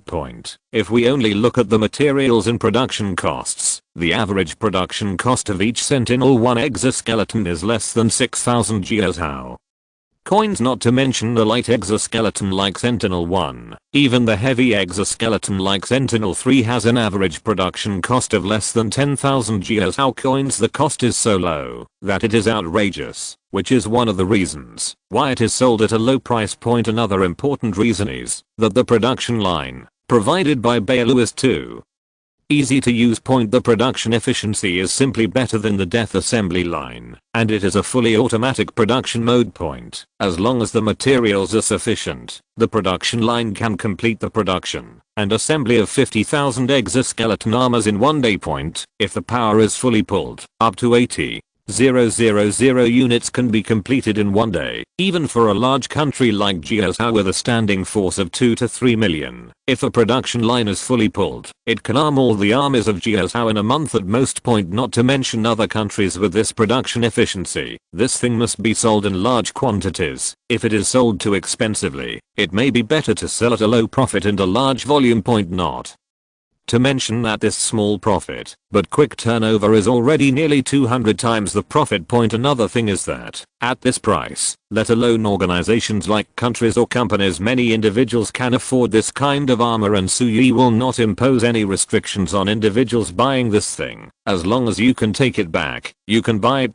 In this way, some relatively free places will not only have Gunfights every day. Most civilian and even police firearms can't do anything about this thing. In order to deal with these possible safety hazards, it is not only the armies of various countries that want to buy exoskeleton armor from SYNOPSIS Group, but also the public security departments. What is this called? This is called expanding the market yourself. If there is no market, if there is no demand, create demand for customers. Of course, most people present have not yet realized the truth of this, but are just lamenting that SYNOPSIS Group actually sells this high tech so cheaply. Only Old Man Lin was familiar with both sides and knew a lot. After realizing that the parameters and prices of the exoskeleton armor sold by Sui to Jiazhou were completely different from those sold to foreign countries, he seemed to have guessed something. Now his eyes changed when he looked at Sui. If it wasn't for the wrong occasion, he would have said, "You look like a big-eyed guy, but I didn't expect you to be so cruel." After expressing his amazement at the price, the first person to realize that something was wrong was the protest representative. The more he heard Sui report those insane parameters, the more relieved he became. Such awesome things sound expensive. The underground oil in China and Pakistan is controlled by the protests. To put it bluntly, the Haas organization is just a group of poor ghosts. How can they afford such equipment? But after Sui reported the price, he immediately panicked. If it's 1 million yuan per unit, it seems that people really can't afford it. Regardless of how much to buy, 100 units should be no problem, right? The protest's encirclement of China and Pakistan has already fallen into the quagmire of street fighting, and it is difficult to make any progress if these fearless Haas members were equipped with such exoskeleton armor. For a moment he didn't dare to think about how to fight this battle. Even with their bare hands, they would dare to use bombs to blow up their tanks. If they get this kind of exoskeleton, what's the point? The tanks of their protests must become mobile cans. After realizing something was wrong, the representative of the protests immediately stood up and said, "Mr. Su, are you sure this is the final price of the Sentinel-1 exoskeleton armor?" This time, he didn't even wait for Sui to roll his eyes and quickly asked the translator on the side to repeat his words in Kyushu dialect. "Yes, this is the final price of this exoskeleton armor. Is there any problem?" Sui chuckled.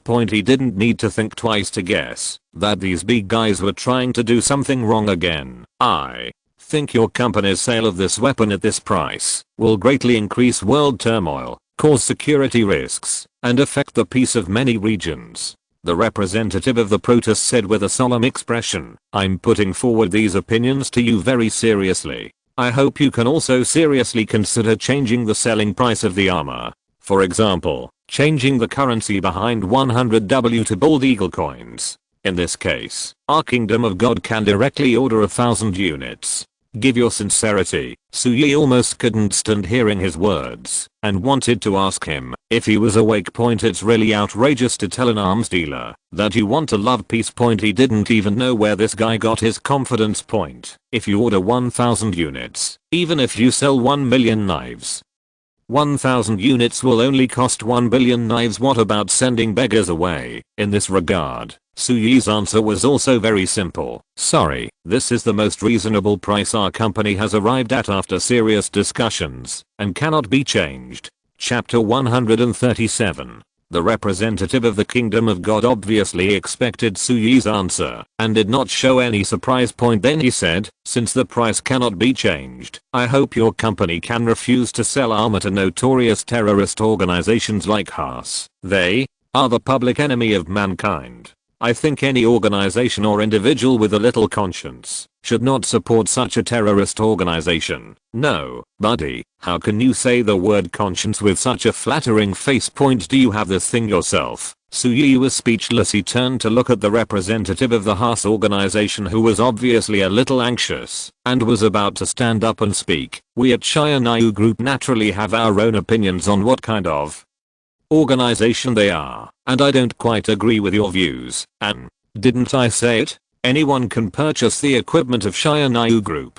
Now you ask me not to sell it to them, so don't I have to take back what I just said? In this case, what credibility does SYNOPSIS Group have?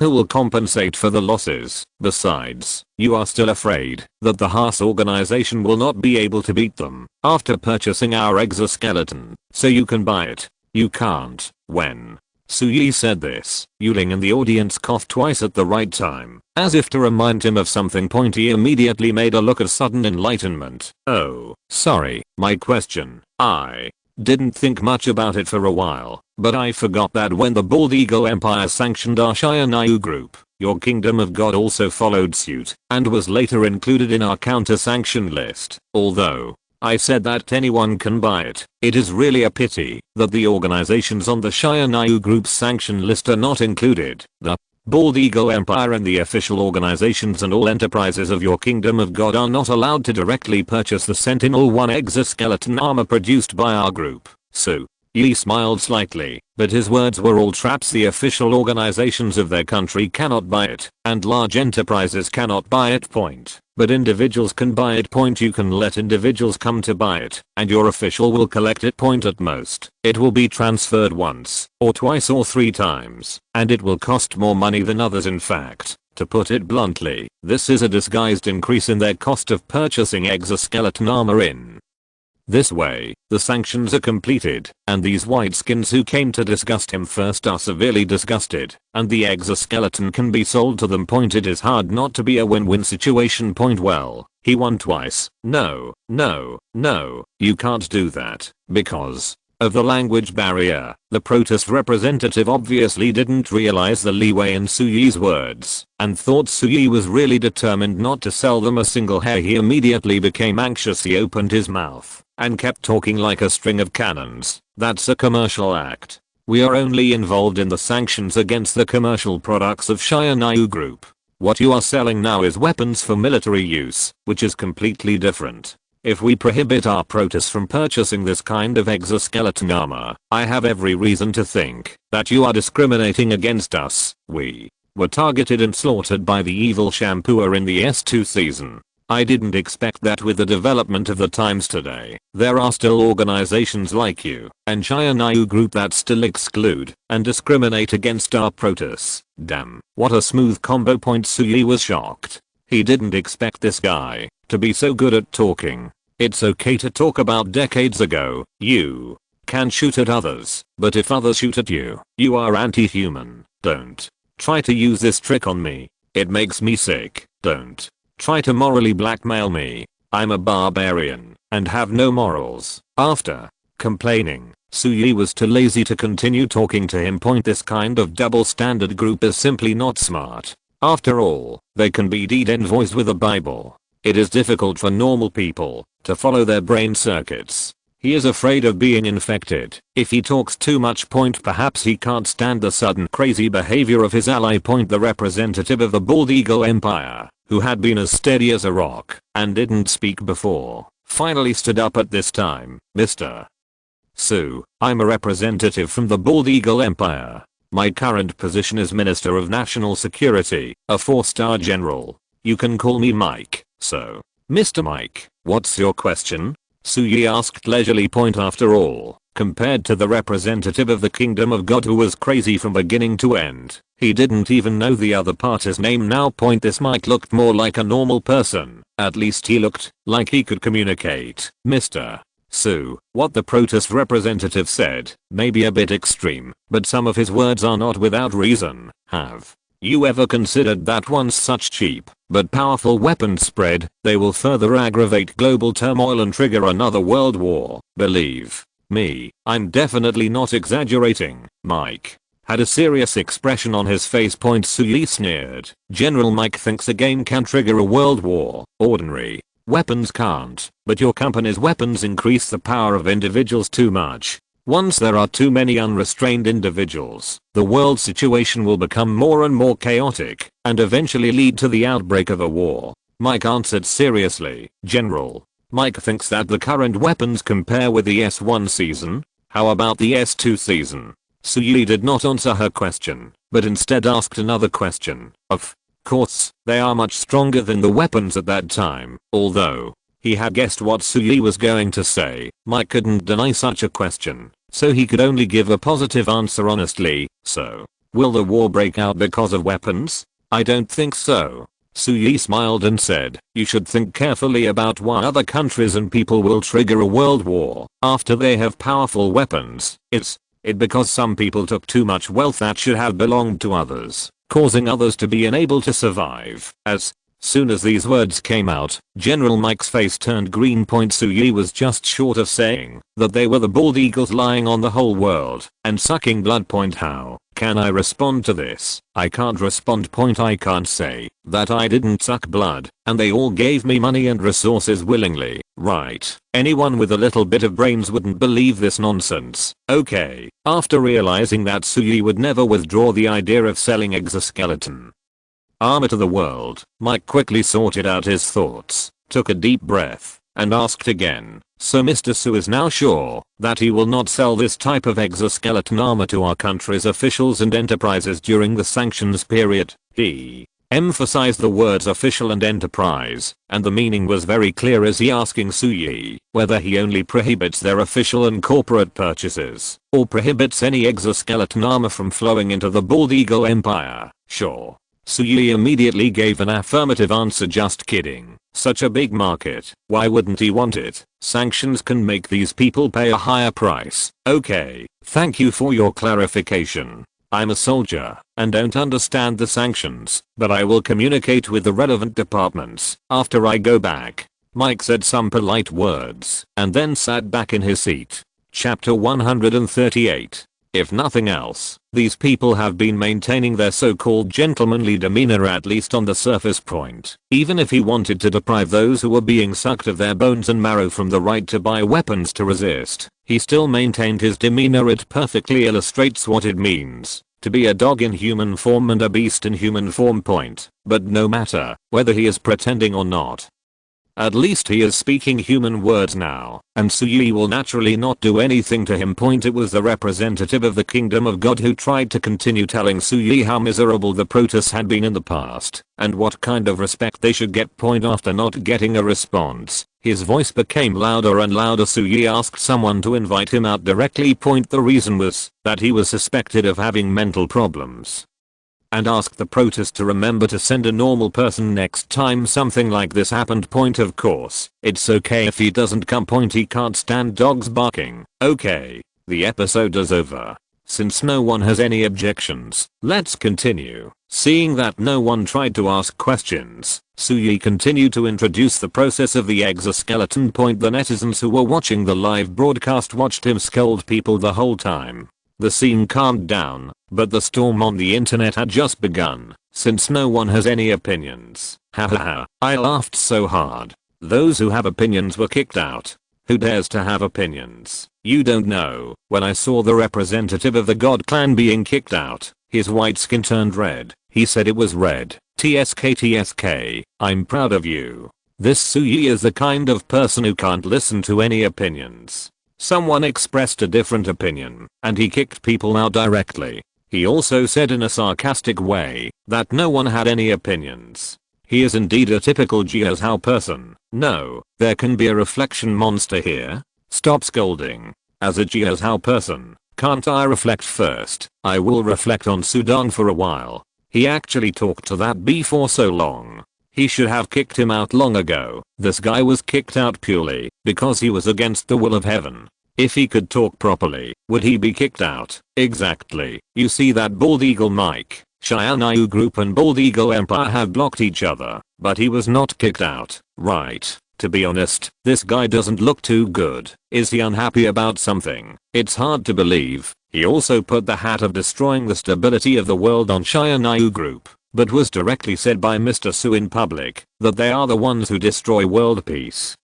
Of course he is angry, otherwise, he can be a 4-star general. I can't compare with this shameless man. If it were me, I'm afraid I would have to run away. The hat put on others was thrown back. The boomerang hit the face. Speaking of boomerangs, I declare that the fastest boomerang of this year has been born. It's true. I remember that Bald Eagle announced sanctions against Xianyu Group, and it seemed that it was less than 2 weeks before Xianyu Group counter-sanctioned.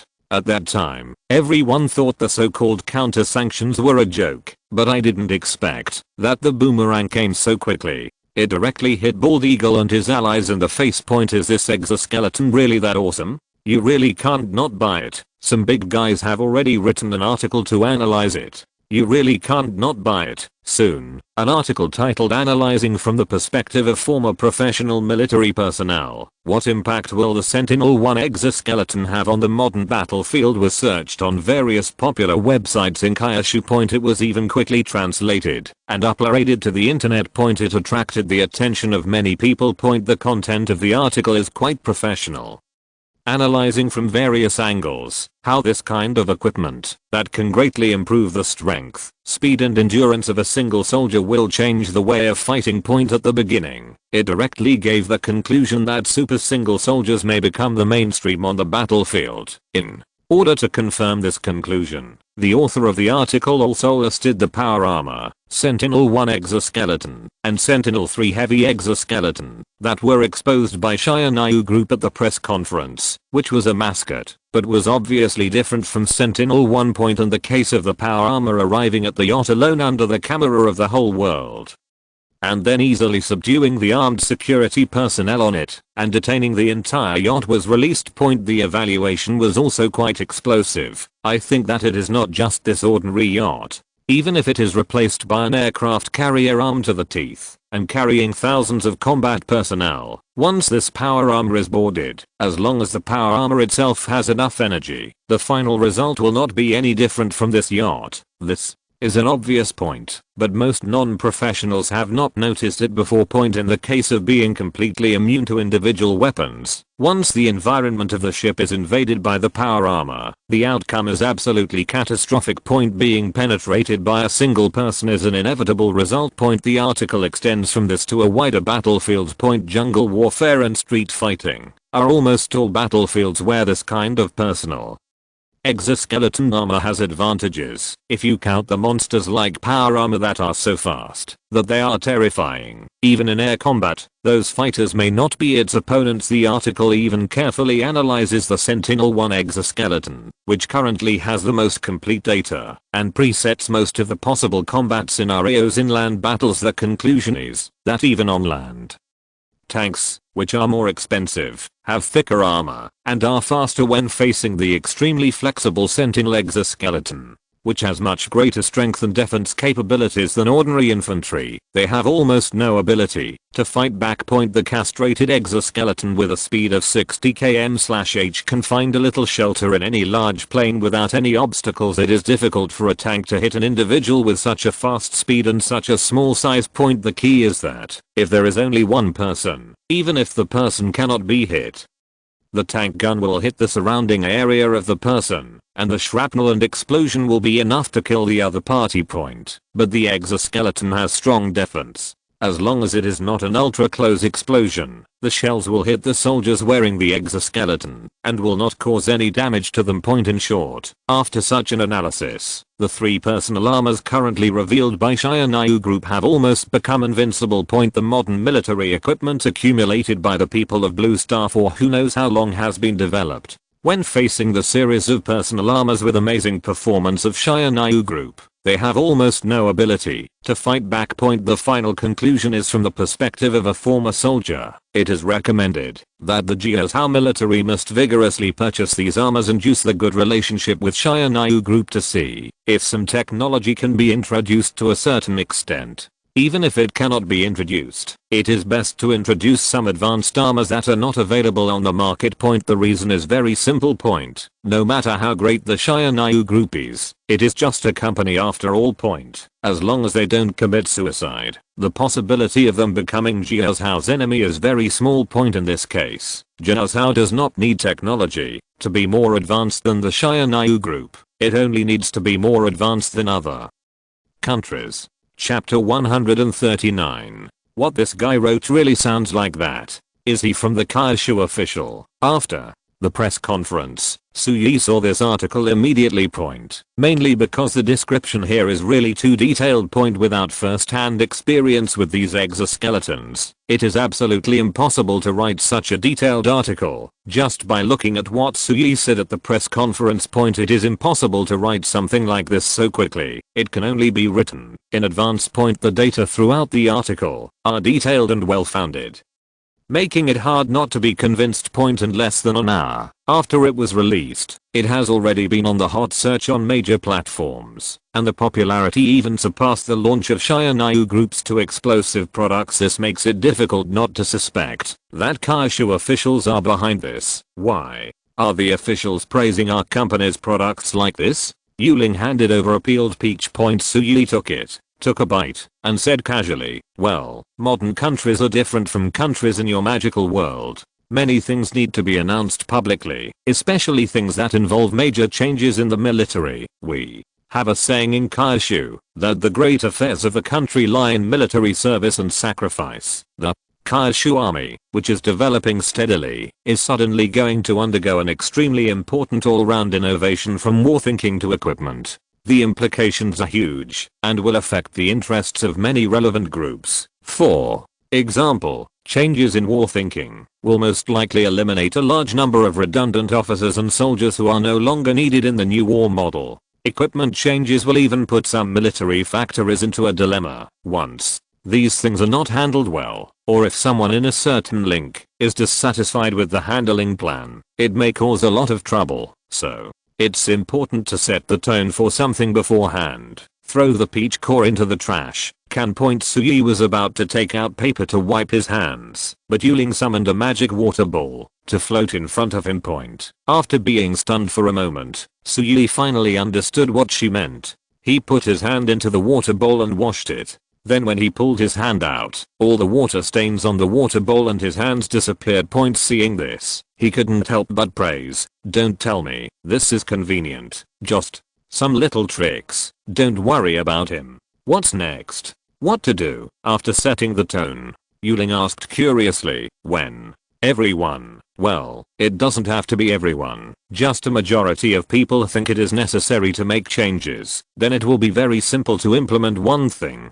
Suyi said lightly. The official only needs to make arrangements for the ordinary people whose interests have been harmed in the reform process, so that they don't have their families destroyed. No matter how dissatisfied the top leaders of those interest groups are, they can't do anything in the end. Then it will harm the interests of some ordinary people no matter what. What if those ordinary people objected from the beginning? Ling frowned and said she still didn't understand the way people in Kaishu dealt with things. Of course they will object at the beginning, but in the end, as long as they are given a way out, their opposition will not be too great. In addition, most people whose direct interests have not been harmed will agree. When a trend of thought becomes the mainstream, even if most of the people whose interests are harmed will eventually recognize the correctness of this trend of thought. When people are in a group, they will lose their so-called reason to a certain extent. Of this characteristic is regarded as ignorance by many people who claim to be sober, but in fact it may not be so.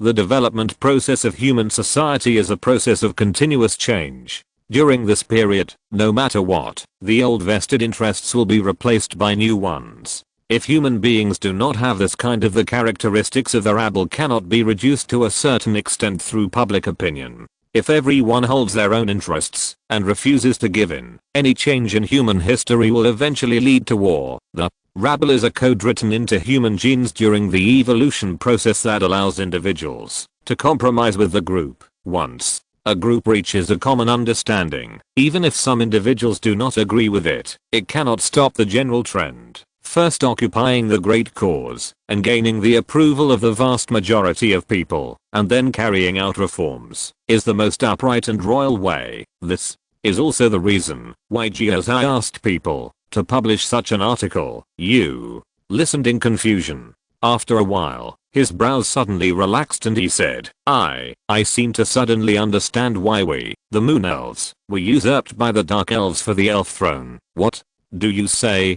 Suyi raised his eyebrows. He only knew that Yuling was the princess of the subjugated country, and he really didn't know much about the grievances and hatreds between the two different tribes of the Moon Elf and the Dark Elf in the Elf Kingdom of the magical world. Yuling rubbed her brows and said with a bit of a headache, about 10,000 years ago, the Dark Elves took the lead in a rebellion. But at that time, our Moon Elf royal family was much stronger than them and easily defeated the Dark Elf tribe. But the Elf King at that time originally planned to disperse this tribe or completely eliminate them. But the leader of the Dark Elf tribe surrendered before our army broke through their last city and claimed that they were guilty of serious crimes and were willing to kill them.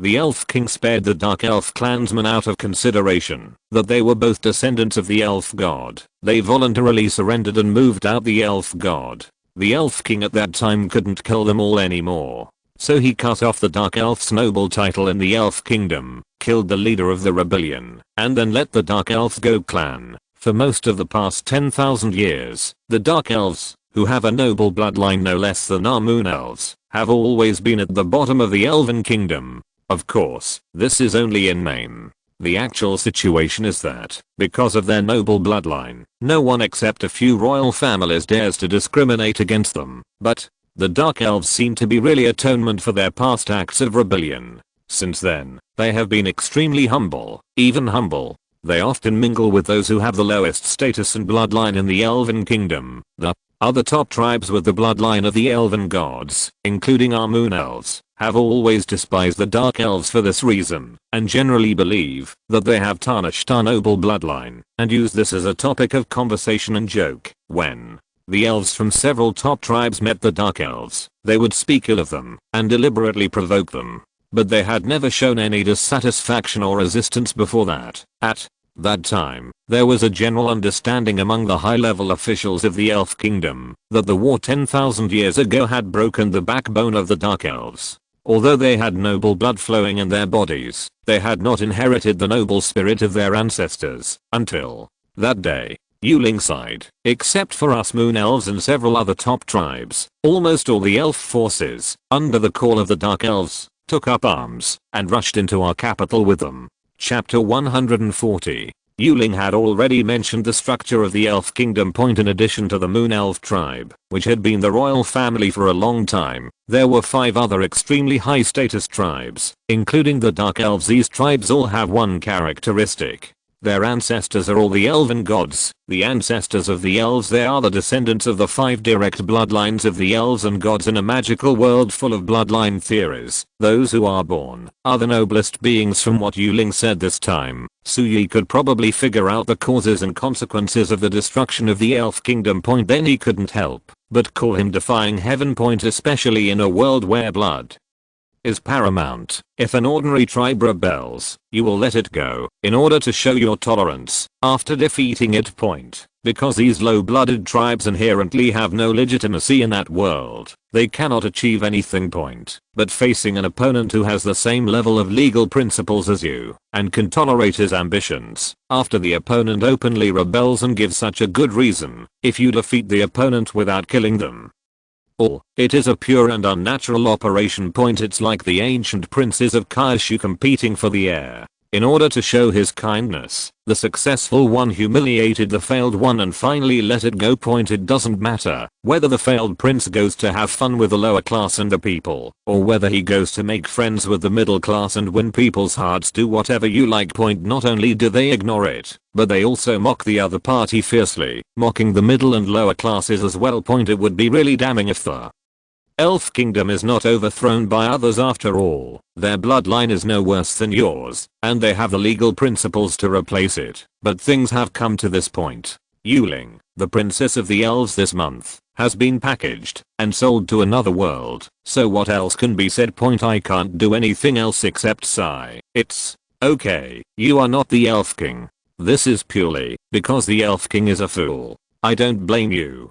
Suyi patted her shoulder to comfort her. The Elf King is my father. Yuling pinched his waist angrily. Oh, father-in-law, it's okay. Suyi suddenly changed his face. I just said those dark elves are not good people. They are too cunning. Suyi, who was on Blue Star, had just decided on the headquarters of his group, and everything was developing smoothly. The magical world is trapped in Menchuan City. His Highness Wei Chiang, who has not been out for several years, is now having a very headache. In the spacious meeting hall, Wei couldn't help but rub her brows as she listened to the latest battle situation reported by her subordinates these days. She has been reading The Art of War that Suyi gave him, and there are a lot of sexy operations in her mind ready to be implemented. Unexpectedly, before she could take action, the coalition forces besieging the city attacked again. And this time it can be said that it is more violent than ever before. If you are not careful, Menchuan City is in danger of overturning. If it's just like this, it's nothing. In the past few years, it's not like there haven't been more dangerous situations than now. The magician in the city just observed the situation outside the city, which was the source of her headache. You mean that not long after the Elf Kingdom retreated, it came back with a large army, and this time there were more troops than before? Yes, sir. According to the results of the observation magic conducted by the magicians in the city, the newly added Elf Kingdom army this time is probably no less than 100,000 troops. A man in armor replied immediately, an army of 100,000. Are these pointy ears crazy? Wei took a long breath and asked again, did they send someone over to inform them of the appeal? Currently, the man was about to say no, but stopped mid-sentence and quickly changed his words. Your Highness Princess, news just came from the city wall. The commander of the Elf Kingdom's army, the daughter of the current Elf King, Unki, wants to have a face-to-face conversation with you. Wei tapped her fingers on the table, then stood up and walked out, her face frosty. Then let me see what the reason is for the elves to invade this time. Soon, Wei led a large group of attendants onto the towering city wall that was 100 meters high. Below is a huge number of tents with no visible edges. These are the coalition forces besieging Menchuan City. At a glance, apart from the elves, all the coalition forces were handsome men and beauties, and the rest were either dwarves, orcs, or goblins. There is no one personified. Wei's eyes showed disgust. She knew the purpose of the other coalition forces very well. They just wanted to break up Menchuan City and take advantage of the civil strife in the Blazing Sun Empire to occupy the fertile plains behind them and make a fortune. She was not surprised at all that these poor ghosts living in the wild lands around the Blazing Sun Empire would come every time they encountered such an opportunity. Those dwarves and goblins not only live in barren and impoverished lands, but they are also the lowest end existence in the world's contempt chain. Human beings basically do not regard these humanoid groups as human beings. This is not the case with elves, because they have a highly similar appearance to humans, and their average appearance is extremely good. They are also enviable immortal species. The elves have never been on the same page as the goblins and dwarves under normal circumstances. They rarely mix together. Moreover, the location of the Elf Kingdom is definitely not a barren place. It is very rich. So we still couldn't figure out why these elves were crazy. Before participating in the siege of Menchuan City, she could say that she used special magic to find out that Yuling was in Menchuan City and came to take her away. Although it was unreasonable to make such a big fuss for a princess of a kingdom, this reason was not untenable, so she just accepted it. Now Yuling has been packed up and sent to another world, and this group of elves still came, which made Wei very confused. Taking a deep breath, she calmed herself down and then looked down indifferently. An elf woman who had been waiting for a long time under the city wall also smiled and said, respected Princess Wei Chiang, we meet again. I miss you so much after not seeing you for a long time. If it were another occasion, I would be happy to reminisce with you. Wei said lightly, tell me your purpose, and then take those dirty things behind you and get out of Menchuan City. Your Highness is too angry. And Qi smiled slowly. Yuling, the daughter of the King of Sin of the Elf Kingdom, defected and took away the treasures of our Elf Kingdom. As long as your Highness, Princess, hand her over, our Elf Kingdom will withdraw immediately. Wei couldn't help but frowned when she heard this, and subconsciously said, I said last time that Yuling is not in Menchuan City, and your priest has also confirmed it. She stopped talking halfway, because Qi took out a head. It was the elf priest who had previously confirmed that Yuling was not in Menchuan City and then withdrew with the elf army. This person betrayed his tribe and has been killed by my king. I don't think his judgment counts. If your highness still insists that Yuling is not in Mengchuan city, why not open the city gate and let the elf kingdom army go into search so that both sides can resolve the misunderstanding. Chapter 141. Looking at the head in the box, Weewa's brows relaxed, and she looked relieved. She finally understood that the elves were not here to look for Yuling, but to get a share of the spoils in the civil strife of the Chiang Empire. After a little thought, she asked, who invited you? The eldest prince? Or the third prince? It shouldn't be the second prince. My second brother's wife is from the Moon Elf tribe, so she shouldn't have anything to do with you. However, Anki's expression did not change at all, and he said lightly, no one invited us. We just came here to find Yuling. Even a 3-year-old child would not believe such nonsense, let alone Wee, who sneered at the words. Could it be that you dark elves? Halfway through, her eyes suddenly widened, and she remembered something. The area where the elf kingdom is located was not originally a rich place. It was only because of the artifacts such as the Fountain of Life that a bitter and cold land was forcibly transformed into a paradise on Earth. Now there is something that few people in the entire magic world know, and Wee happens to know it. That is, the core of the Fountain of Life was sealed in Yuling by the previous high priest of the Moon Elf tribe. The Elf Kingdom had previously used this thing to find Yuling, forcing Yuling, an 8th level strongman who practiced both magic and martial arts, to have no way to go to heaven or enter the earth, and could only hide in her dream river city. Then Yuling was sent to Blue Star by her, and of course the elf kingdom lost the location of the core of the Fountain of Life. Before, they only needed to find the core of the Fountain of Life, and everyone would be happy. The elves still lived honestly in their original territory. Everything was just a power transfer within the elves, and had nothing to do with outsiders. But now, the core of the artifact cannot be found, and it can't even be sensed. This thing has completely disappeared from this world. Then the elves, the rich territory under the protection of the Fountain of Life, has made the elves, who had difficulty in giving birth, very large. Without the Fountain of Life, their territory will gradually become as barren as before. Such land cannot support the huge number of elves now. In other words, they must expand their territory. This time, they came to cause trouble. Most likely not, because they were promised by a prince who was fighting for power to participate in the internal struggle of the Chiang Empire, but because they really wanted to take the opportunity to tear a piece of meat from the empire, so that the elves could survive, even if they lost the Fountain of Life. Big trouble. Wee realized at this time that the matter might be much more serious than she thought. The elves are different from those miscellaneous races who have lived in poverty in the bitter cold land for a long time, and even have problems with their lives among the several big empires. The Elf Kingdom is one of the strongest forces facing the full-scale attack of the Elf Kingdom. Even the entire Chiang Empire must pay attention.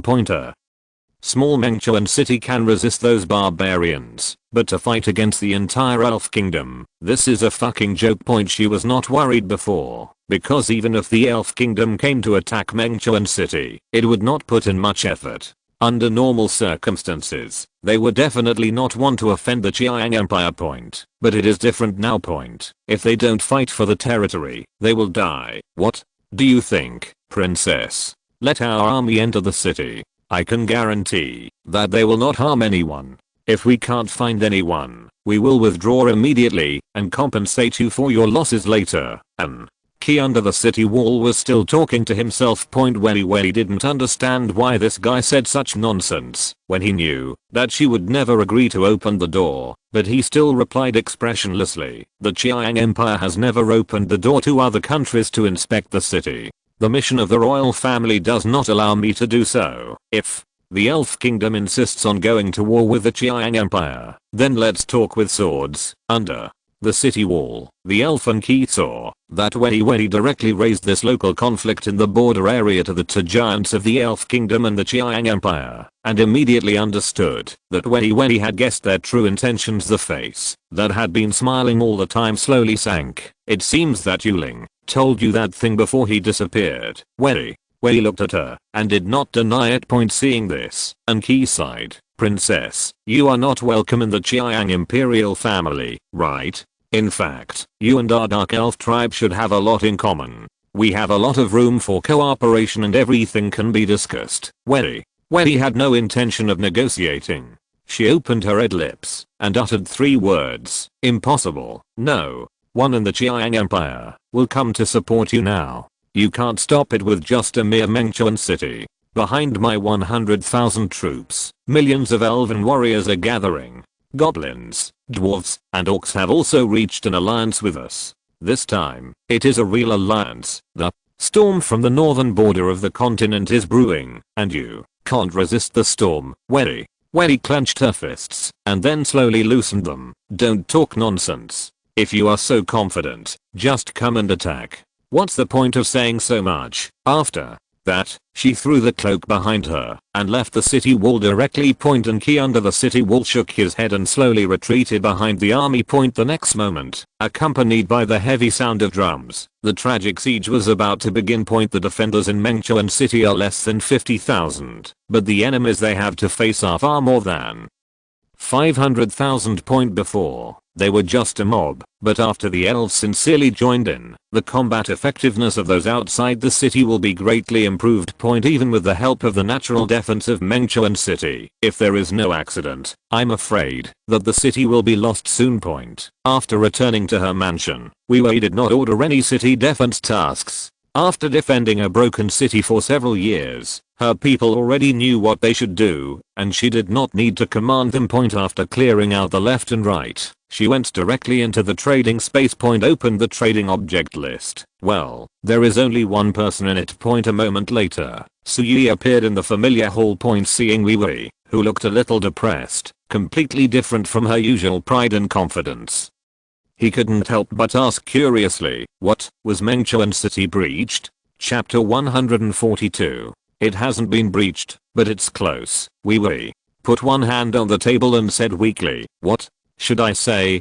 Didn't you do well after being guarded for several years? Suyi asked. After seeing this, Wei is here to ask for help, and of course she won't hide it. Point I immediately broke down the causes and consequences of the matter and analyzed them clearly for him. Point the key point is that the current situation is completely different from before. Point when the coalition forces besieged Mengchuan city before, because they were a ragtag group, they didn't even try to make any effort and just wanted to take advantage. Point so the offensive intensity has been very low. Point. Now that the elves are taking the lead, the combat effectiveness of these coalition forces will definitely become stronger and stronger. Mengchuan city will probably be breached in the next few days. After Suyi heard this, he saw her sad face and couldn't help but smile. Before, I thought that your Mengchuan city's combat power was really explosive. Tens of thousands of troops could easily withstand the siege of hundreds of thousands of troops. Is it because you didn't exert any strength at all? Don't talk nonsense. Wei said, very unhappy. In short, this is the situation. Let's see if there is anything we can do. If there is no other way, I won't care about this mess. When the time comes, we will abandon the city and run away, and we will go back to the imperial capital to fight for the throne with those losers. Can't you ask for help? According to you, the strength of the Blazing Sun Empire doesn't need to take these little rubbish in the eyes, right? If you explain the stakes to the senior officials of the Blazing Sun Empire clearly, is it possible that they can really do this? A major border town was captured, and a whole piece of rich land in the northern border of the empire was permanently taken away. Suyi suggested. Point in the past, Wei and her royal brothers were fighting for power and would not come to Mengchuan city.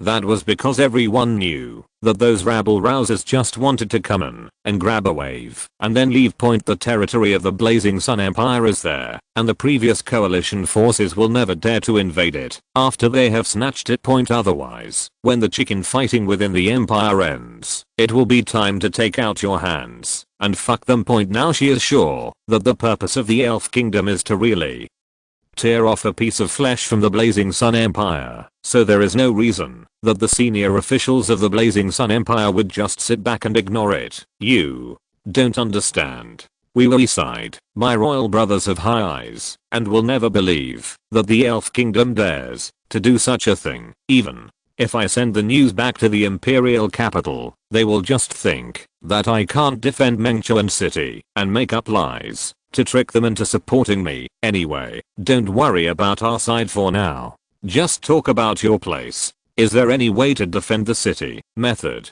Suyi shook his head and said, it can't be said that it's not possible, but I'm afraid it's too late now. I told you not to rush to use the firearms, artillery and other equipment I gave you before, but to use those equipment to train a group of people who can use them skillfully. How much have you trained? There are about 20,000 people who are proficient in using firearms, and about 3,000 people who are proficient in using artillery. We reported the number without thinking, obviously paying attention to this aspect of training point. However, Suyi still shook his head. It's still too little. 20,000 people can use firearms if they are equipped with machine guns or anti-aircraft guns, even if those who have used them can quickly learn how to use them. This is not a weapon that one person can operate. Point at one point, it can be equipped with thousands of machine guns at most point, and more people are needed to operate the artillery. 3,000 people who are skilled in the use of artillery can probably operate up to 300 to 500 artillery pieces if the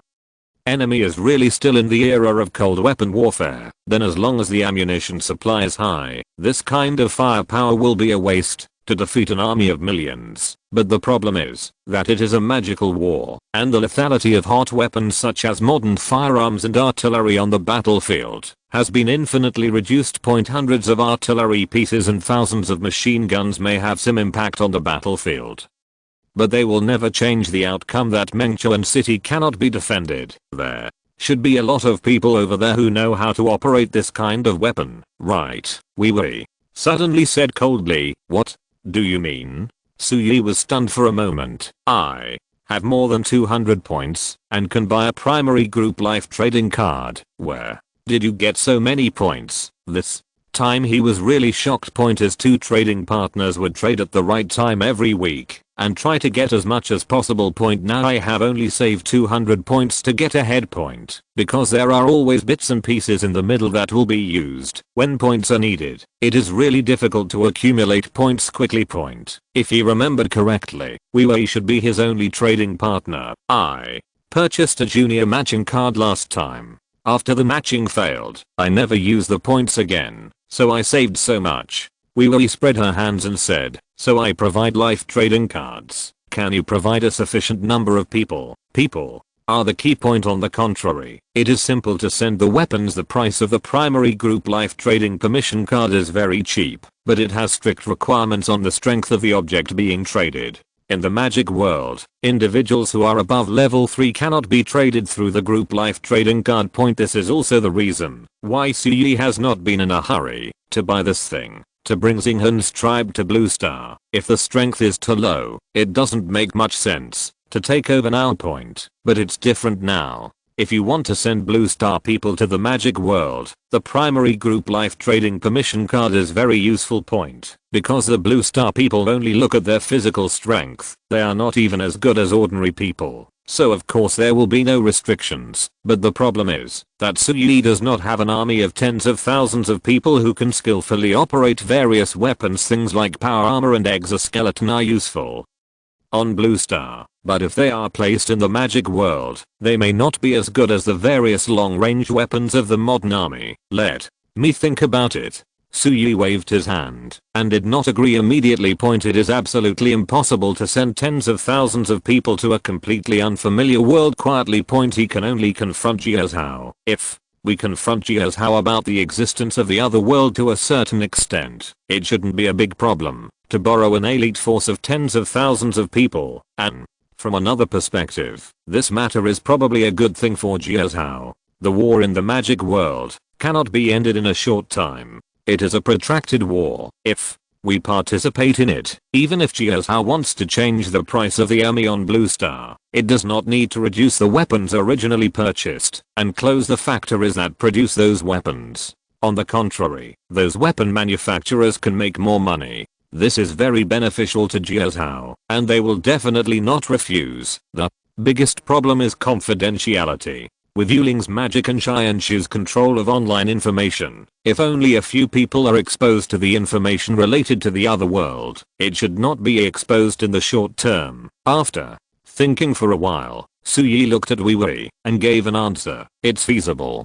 If you're listening to this novel on a channel other than Fanfic World, it means they downloaded and uploaded it without effort. We cordially invite you to visit our channel, Mundo Fanfic Novelos. There you'll find the original version of this story and you can explore many other novels of various genres. We're waiting for you to immerse yourself in a world of incredible novels. Chapter 143. After determining whether it was feasible, the two discussed some details. When they finally came out of the trading space, Suyi and Wei Wei agreed that within 3 days, he would send 10,000 modern troops and absolutely sufficient supporting firepower. Their mission was to help Wei Wei build a heavy firepower defense system for the city and train operators of various modern weapons. Wei Wei had the obligation to ensure the safety of these people to the greatest extent. Of course, casualties on the battlefield were inevitable, especially in a world where magic was flying everywhere. Suyi's request was not harsh, just don't let these people come into direct contact with the enemy. When those modern weapons first appeared, the opponent might be stunned for a while, and after coming to their senses, even a fool would know to destroy the firepower positions they built first. In this case, what Wei Wei had to do was to withstand this part of the pressure and not let these ordinary people from Blue Star be directly rushed by those warriors and magicians. This was not a harsh request at all, and Wei Wei certainly would not refuse. In fact, with Suyi as an ally who can provide a large amount of logistical supplies and a large number of modern weapons, what she lacks most now is people who can operate these weapons. Even if Suyi doesn't say it, she will focus on protecting these people. If she defends the city later, she also expects these people to directly become instructors, to teach her army how to use those weapons. In this regard, the two quickly reached an agreement. But Suyi also proposed another point. That is, once the city is about to be broken and things are impossible, Wei Wei needs to enter the trading space to find him, and he will buy a group life trading card to bring people back. If there is an unexpected reduction in personnel in the middle, resulting in this 10,000 person team not being fully staffed when it returns, Wei Wei can also put her confidence in it and bring them to Blue Star with Suyi to temporarily save their lives anyway. Even if the city is broken, she will definitely be fine. Wars between nobles are like this. People under their command can die at will, but for a top noble in the magic world like her, even if she loses the war, most of the elf kingdoms dare not do anything to her. After all, Wei Wei is different from Yuling. The worst that can happen is that she is kept under house arrest with good food and drink. Even if the elves are really crazy and want to kill her, Wei Wei can easily get away with the trading space in hand, which is a small problem. And taking the opportunity to staff trusted subordinates to Blue Star is just right to preserve the manpower for the times. Wei Wei has no objection to this. The two sides have basically reached an agreement on the general direction. She still has to go back to preside over the city defense, so it is inconvenient for her to stay in the trading space for too long. After the discussion is almost over, she went back. However, after coming out of the trading space, Suyi has to consider things that are far more complicated than what he said inside. The first is the problem of how to find people. Cooperating with the G as our official is the safest way, but in this way, the secret that he can go to other worlds will definitely be exposed. However, not too much will be exposed. He has ways to conceal what the world over there is like, and whether the technologies of Shiranayu Group are obtained from their. Of course, it can be concealed for a short period of time. Unless he does not intend to let the people sent over come back. Otherwise these things will be exposed after they come back. In fact, as long as Suyi can develop himself to the point where he is not afraid of any threats on Blue Star before these people come back, the exposure will be exposed, which is not a big problem. Of course, there are better plans. He will directly find an experienced mercenary, about 10,000 people, with the ability of Shianshu and the financial resources of Shiranayu Group. This matter can be done quietly and beautifully. It can even make all these people not know where they have gone after being sent to the other world. As for whether they are willing to participate in the war after being sent over, whether they will work or not, that is not up to them. Wei Wei has plenty of ways to make them obedient tools. They don't have to come back afterwards.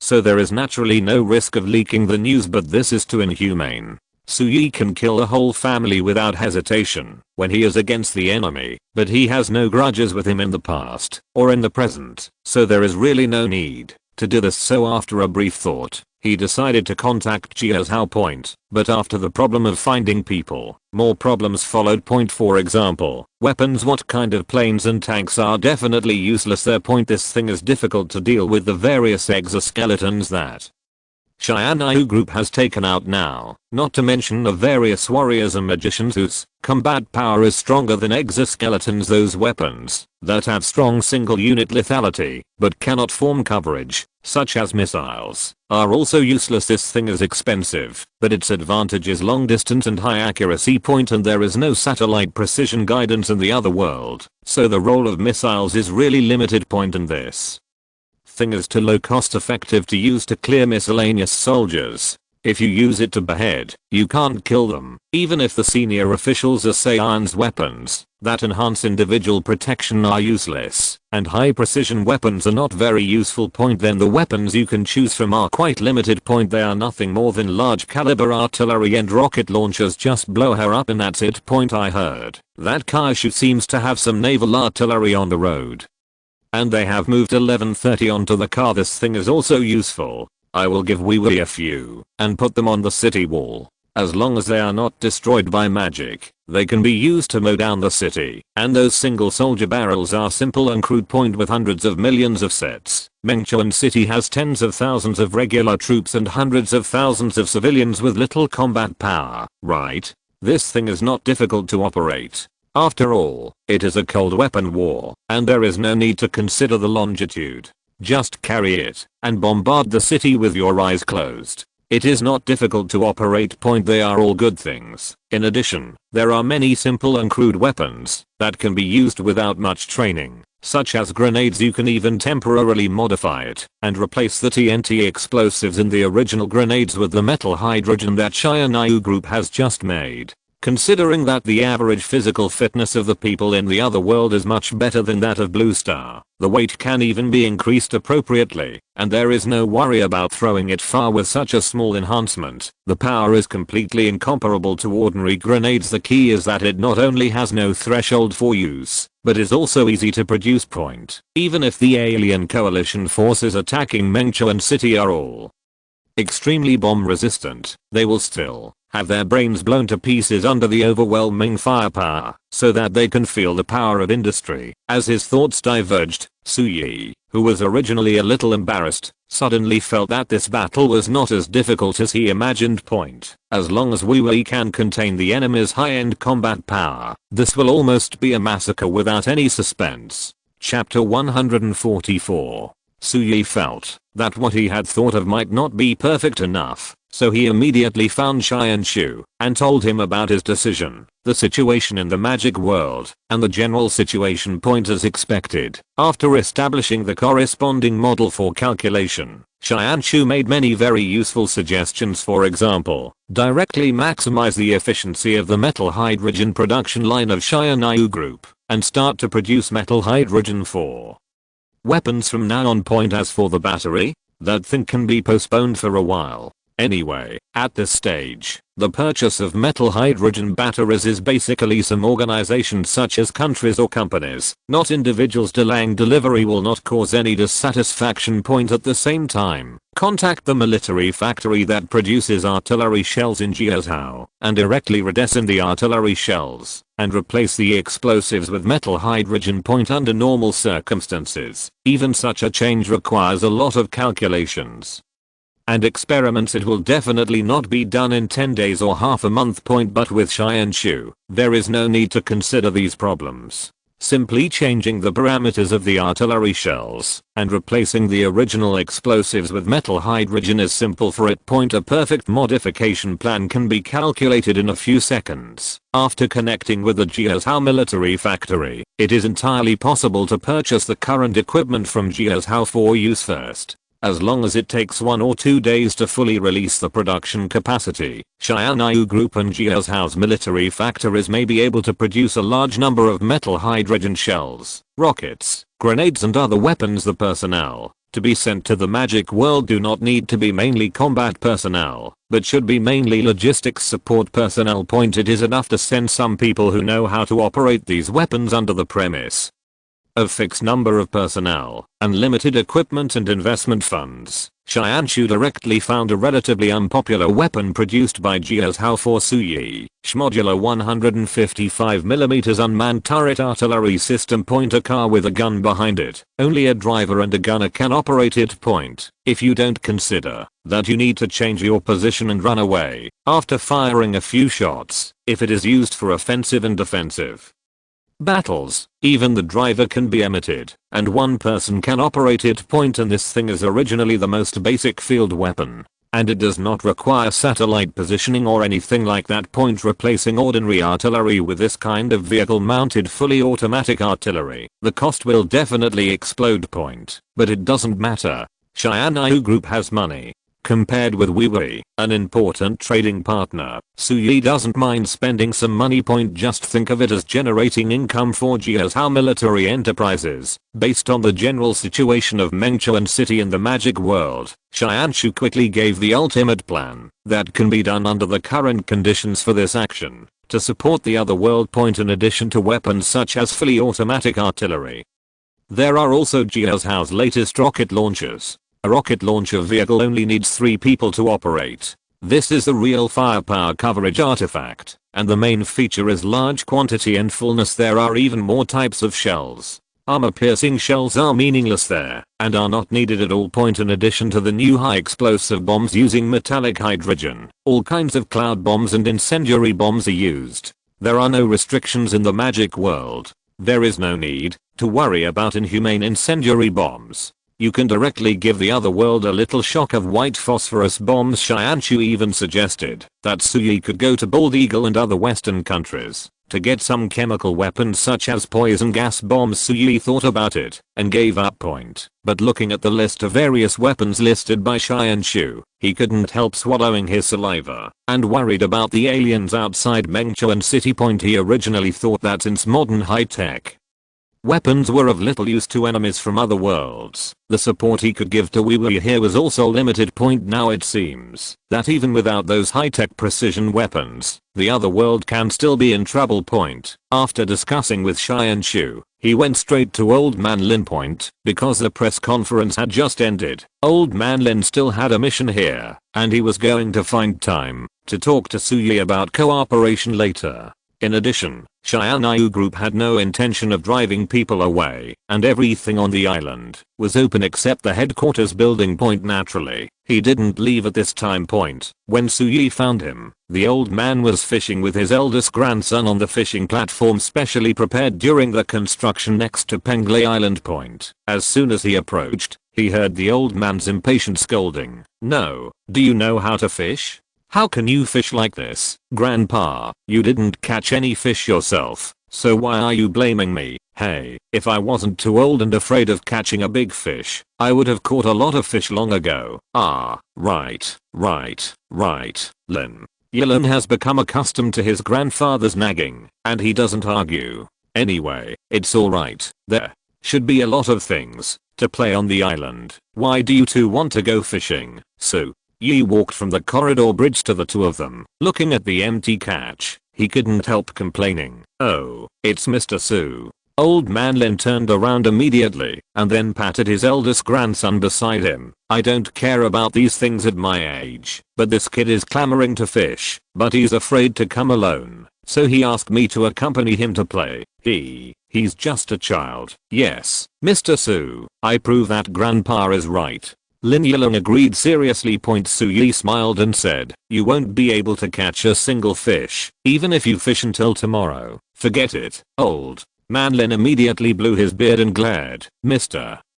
Su, don't look down on me. When I was young, I was. This has nothing to do with your skills. It's because there are no fish around this island now." Suyi explained with a smile. "Because the island transformation and expansion has made a lot of noise, there should be no fish in the surrounding waters in the near future. If you want to fish, you may have to come back after a while.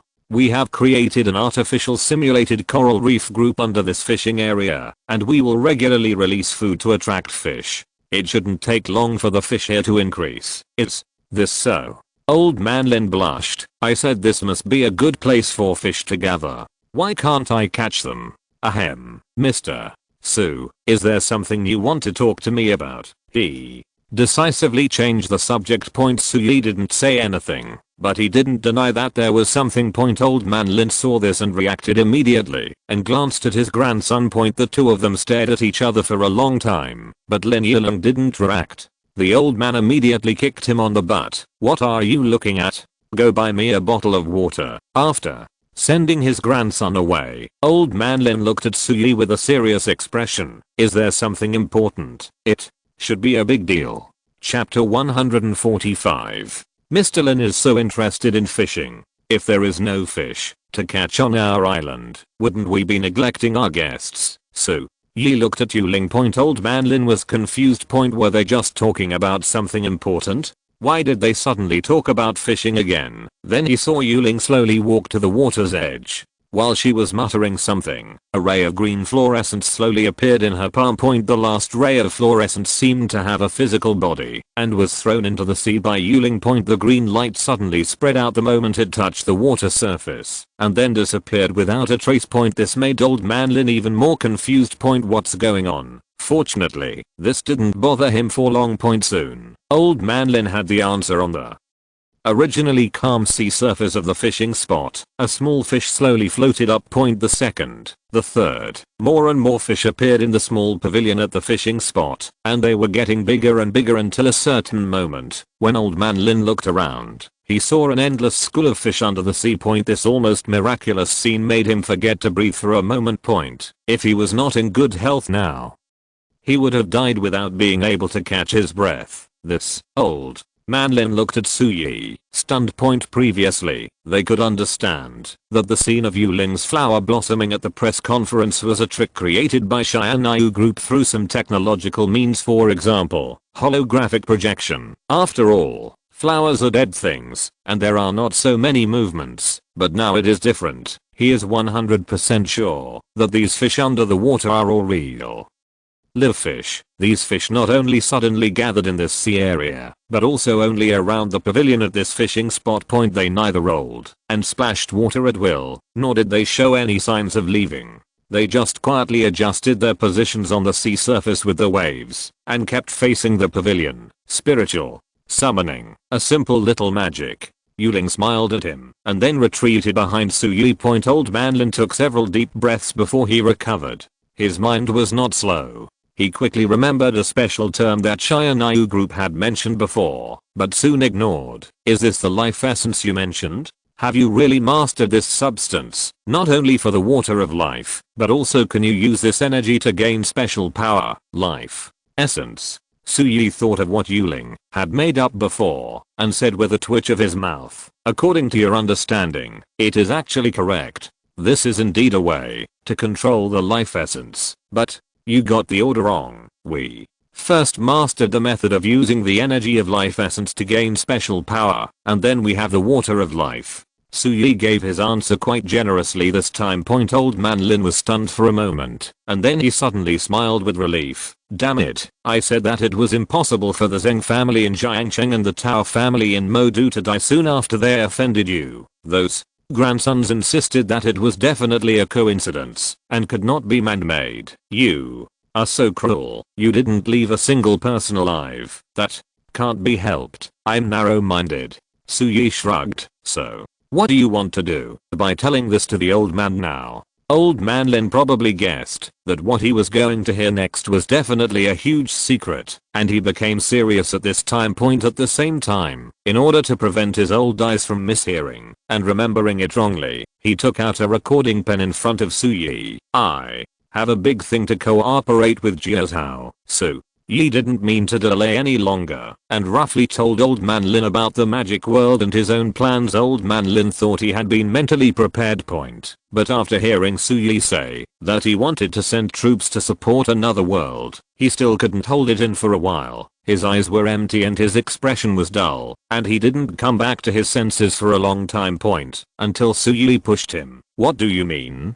Do you think my method is feasible, Old Man Lin came back to his senses and went over Suyi's words in his mind carefully again and finally said, "The equipment is completely fine. I can agree to your request for as many as you want and how you want it customized, but the matter of borrowing troops is not something I can decide. According to what you said, these 10,000 people are not just 10,000 people. We have to carefully select them. I have to report this matter to the higher ups and see what they think. Do you want to contact directly by phone or report it after you go back? The matter is too big and it may not work to contact directly by phone. I have to go back. You ask the airport to arrange the route and the transport plane can leave at any time." Old Man Lin didn't hesitate and he was about to go out point, but just as he turned around, Suyi stopped him. "Time is limited. The plane is too slow. Let's take this." As he spoke, an orbital landing craft had slowly landed on the beach in front.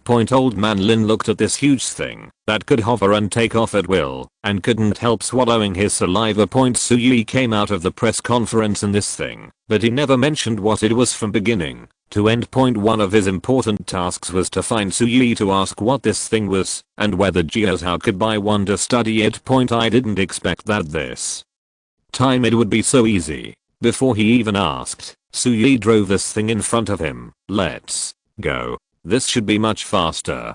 I'll leave time for you to contact Jiazhao after you go up." The hatch of the landing craft opened and 2 power armors immediately went outside to guard and wait for several people to go up. Old Man Lin took a deep breath and followed Suyi into the boat. The internal structure immediately made his eyes light up. There was a row of clean and tidy spaces at the entrance. There were 4 rows of seats in the space and each row had about 100 seats. There was a staircase on the left side of the door and it was obvious that there was more space on the second floor. Suyi didn't mean to stay at the door. He took Old Man Lin to the front and opened a hatch to enter a space that was much more exquisite than the outside. This place was different from the closed cabin just now. Instead, it was more like an observation deck with sofas and coffee tables and even snacks on the coffee table. At the same time, you can see the outside through glass made of unknown materials. Old Man Lin glanced outside and realized that the spaceship had taken off at some point, but he didn't feel anything at all. What kind of Zenith Star technology is this? Just when Old Man Lin was lost in thought, he heard Suyi pointing to the sofa beside him and said, "Sit down. This place is connected to the global network. Don't worry about the signal. You can contact the people above and tell them about it. Time is tight. I hope you can understand." Chapter 146. Sitting on the landing craft, Mr. Lin finally experienced what it was like to travel 80,000 miles a day while sitting on the ground. And this thing is much faster than an airplane. So much so that he sat on it and first contacted Jiazhao by phone, saying that he and Suyi had very important things to go back to discuss with them and hoped that they would arrange the itinerary. Then as soon as the phone was hung up, the person had already arrived in Kyushu. It was evening on Penglei Island and it was just midnight on Kyushu. The landing craft randomly found an empty stadium in the heart of the imperial capital and dropped the people off until he came down and watched the landing craft fly away calmly again. Old Man Lin didn't react for a moment. So this thing really flew into the imperial capital of Kyushu so easily and freely and then flew away easily after landing. Old Man Lin looked dull. What if it's different from an airplane? It doesn't need to hover and adjust its angle to land. Suyi waved his hand. "No, this isn't a question of how to land, right?" Old Man Lin said angrily. "This is the fucking imperial capital. Where's the radar?" It's not like he doesn't know about stealth fighters, but those things are only on ordinary radars, let alone high power ground radar stations. The latest generation of early warning aircraft can detect most of Blue Star's so-called stealth fighters. However, this landing craft did not trigger any radar alarm and just plunged into the imperial capital. The thought made him uncontrollably afraid. Suyi didn't care much about this. It would be a damn thing if a landing craft from an interstellar civilization from another world could be caught by Blue Star's radar. The person who can design the radar to detect it probably hasn't been born yet. Suyi waved his hand and said, "Let's go out. It's off the mark." Old Man Lin shook his head when he saw this. too lazy to think about it. In fact, the impact of the operation of the landing craft on him was much greater than seeing Yuling use magic with his own eyes. After all, he couldn't understand magic anymore. When he was shocked, he would have the thought of, I can't understand it anyway, so why bother? But this landing craft is different. As a former professional soldier, he also served as a senior commander in the army after retirement, and was exposed to Blue Star's top military technology. This landing craft can be said to have directly refreshed Old Man Lin's outlook on life. Now he finally understood why Suyi dared to be so crazy, grabbing the bald eagle's head and humiliating him at every turn, leaving no face for the other party. He was not afraid at all when co-writing. Oh, I'm old and can't keep up with the development of the times. Don't sigh. Small ones can't keep up with the development speed of our Shiranayu group. Suyi consoled him thoughtfully. Old Man Lin decisively changed the topic, glanced at the surrounding environment and said, this is the Imperial Stadium, right? I'll call someone to pick us up. I've been in touch a long time ago. Suyi walked towards the gate of the stadium in a hurry. Before they even reached it, the dark stadium suddenly lit up. Immediately, the door opened, and capable internal staff wearing black suits filed in. Soon a man trotted over, walked up to Old Man Lin and saluted. The 4th Internal Service Brigade has been ordered to come and greet you three. Please come here, 3 of you. Within a moment, Suyi followed the unlicensed convoy of the internal service troops directly into the center of power in Kaishu Point. Although it was already midnight, the lights were still bright inside. There is not much to say about the meeting. The standards for receiving Suyi this time were very high, except for one of them who was visiting abroad, and another who was inspecting a local area. The rest were all here.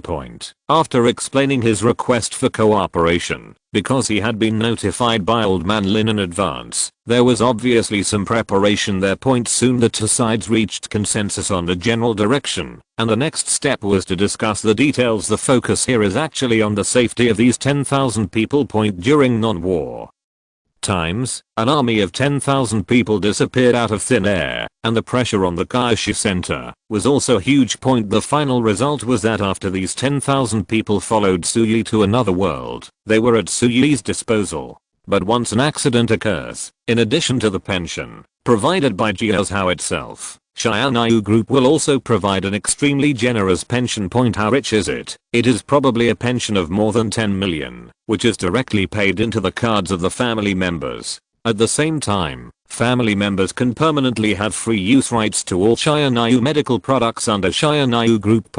If children or immediate family members are willing, Shiranayu Group can also allow them to join the company as regular employees and enjoy the treatment of senior employees of Shiranayu Group.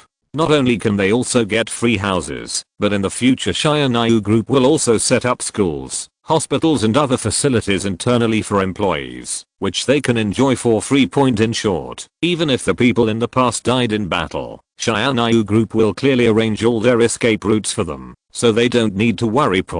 If he didn't die in another world and successfully return to Blue Star, then whether they choose to continue serving in the Kaishu army or retire, they can receive a basic employment payment of 1000 W from Shiranayu Group. If there is a special meritorious performance in another world, there will be additional rewards, and the number is definitely unimaginable for ordinary people in their lifetime. This is just the sincerity given by Suyi. Because it is a cooperation, Jiuzhou will certainly not be stingy. Once someone dies in the other world, Jiuzhou will give the pension, and the other party's parents and family will become the focus of local officials. They will be condoled during festivals, and those who are unemployed can also be arranged for work. If direct descendants apply for some special schools in the future, they will also be given priority admission. Participating in the official examination will have the highest priority in the interview stage. The former is still average, and the latter priority is too attractive to many Jiuzhou people. This is the arrangement for the warriors sent to the other world. Then the question of the selection is not mandatory. It is said in advance that this is a life or death mission, and then the rewards and compensation of the mission are made clear, and the warriors can choose whether to go. Those who refuse will not be punished, and they only need to sign a confidentiality agreement.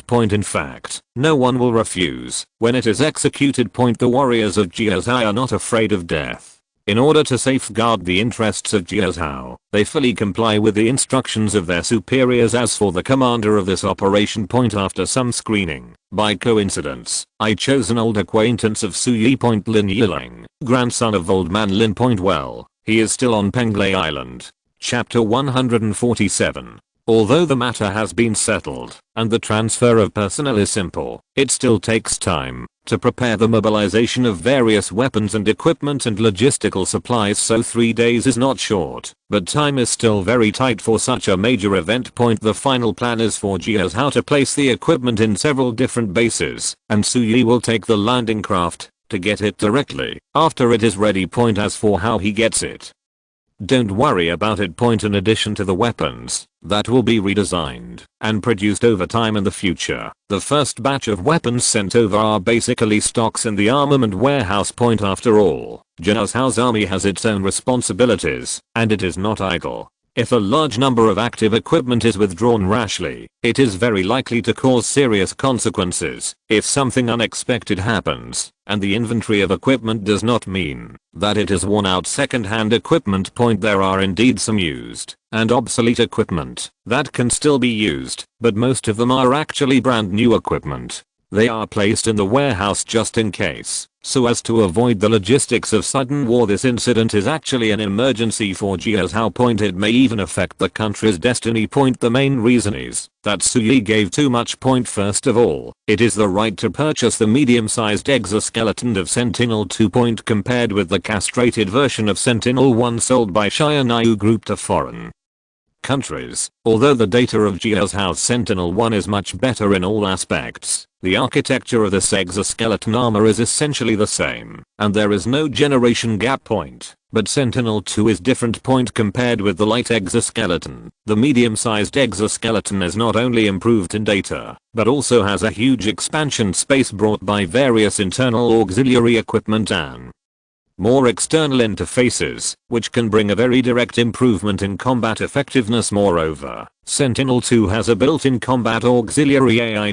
This thing is different from the auxiliary aiming modules in Sentinel-1. It is a real intelligent AI. Of course, it is definitely not comparable to the AI in Xianshu or Power Armor, but the ability is already extremely powerful. For the Jiazhou military, the biggest attraction is that this built-in AI can control drones, and it is fully intelligent control. It will control the drone to attack wherever the driver points. It can control up to 3,000 drones at the same time.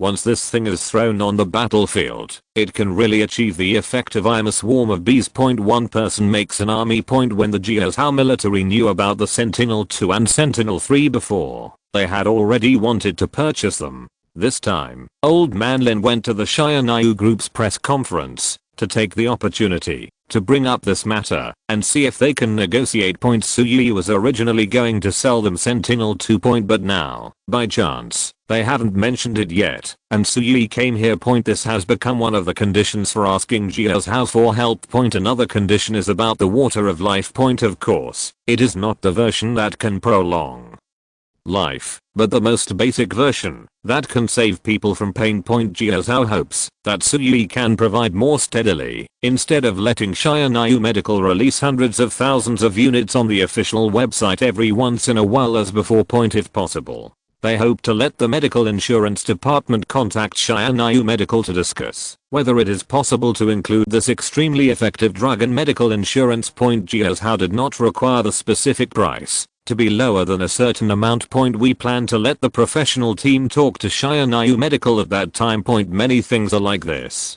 As long as there is a discussion, it is actually more than half successful. Jiazhou's medical department had mentioned this to Xianyu Medical before.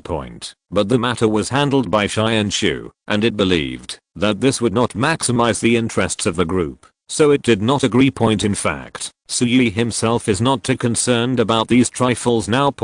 Since Jiazhou officials also regarded this as one of the conditions, he naturally agreed. It's nothing more than a problem of making less money per unit. After being included in the medical insurance, more sales should be made, and overall it should be able to make more money. As for raw materials, it is not a problem now. Weiwu's hometown is almost taken over by someone She has plenty of water of life, so it's nothing to bring more. Then there is the last condition that may have a greater impact. Jia Zhao hopes to reach a cooperation with Xianyu Group's ecological farm in Jiangcheng, allowing a well-known agricultural university in Jiangcheng to enter the farm to study those plants. This condition seems a bit nonsensical at first. Such a small thing, can it be brought up in such an occasion? In fact, it shows the political wisdom of Jia Zhao for thousands of years, knowing that there is such a thing as life source in the world, but he can't figure it out. Knowing that the people of Xianyu Group can not only use this energy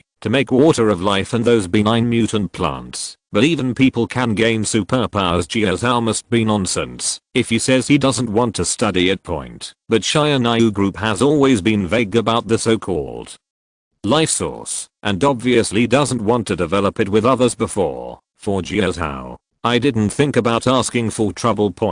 But now it's different. Su Yi not only told Old Man Lin about the existence of the other world, but also let Yuling show magic in person. Jia Zhao's senior management naturally thought that this was a signal that Su Yi took the initiative to release. It's not impossible to talk about this matter. If we can talk, then everything will be fine. But the degree must be controlled. If they directly ask Su Yi to disclose the secret of life essence, or ask for the technology in this regard from the other world right after the cooperation, it is obviously unrealistic.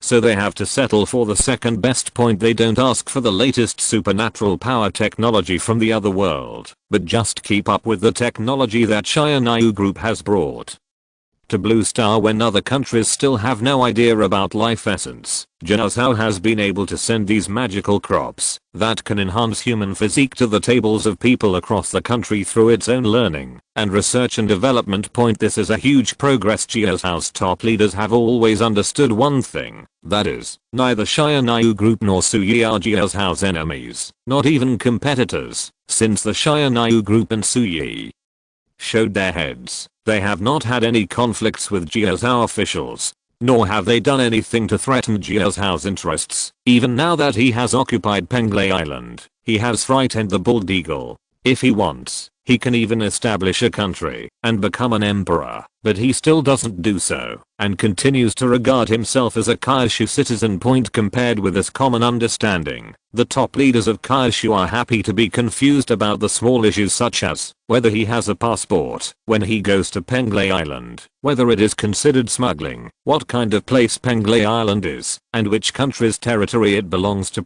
Again, Kaishu does not need to be better than Xianyu Group in these areas, it just needs to be more advanced than other countries. Chapter 148. Once the conditions are agreed upon, Xianyu can of course leave all the rest to Xianyu. Su Yi himself was at leisure. Originally, he planned to take advantage of the fact that Penglai Island had just been renovated and take a vacation there when he had nothing to do these days. But unfortunately, just after returning to the island, Su Yi's buttocks were not even hot when Xianyu told him a very bad news. Sir, we are in some trouble. An international cargo ship that just sailed into Hanghe waters was loaded with the materials we needed, so I contacted the buyers and sellers behind the merchant ship and purchased all the materials on it through premium purchasing. The procurement process went smoothly, but now there are some problems with the ship. What's the problem? Su Yi, who was about to go downstairs to go fishing, put down the fishing gear in his hand. There is nothing simple that would make Xianyu come to him specifically to talk about it, so he couldn't help but not pay attention to it. They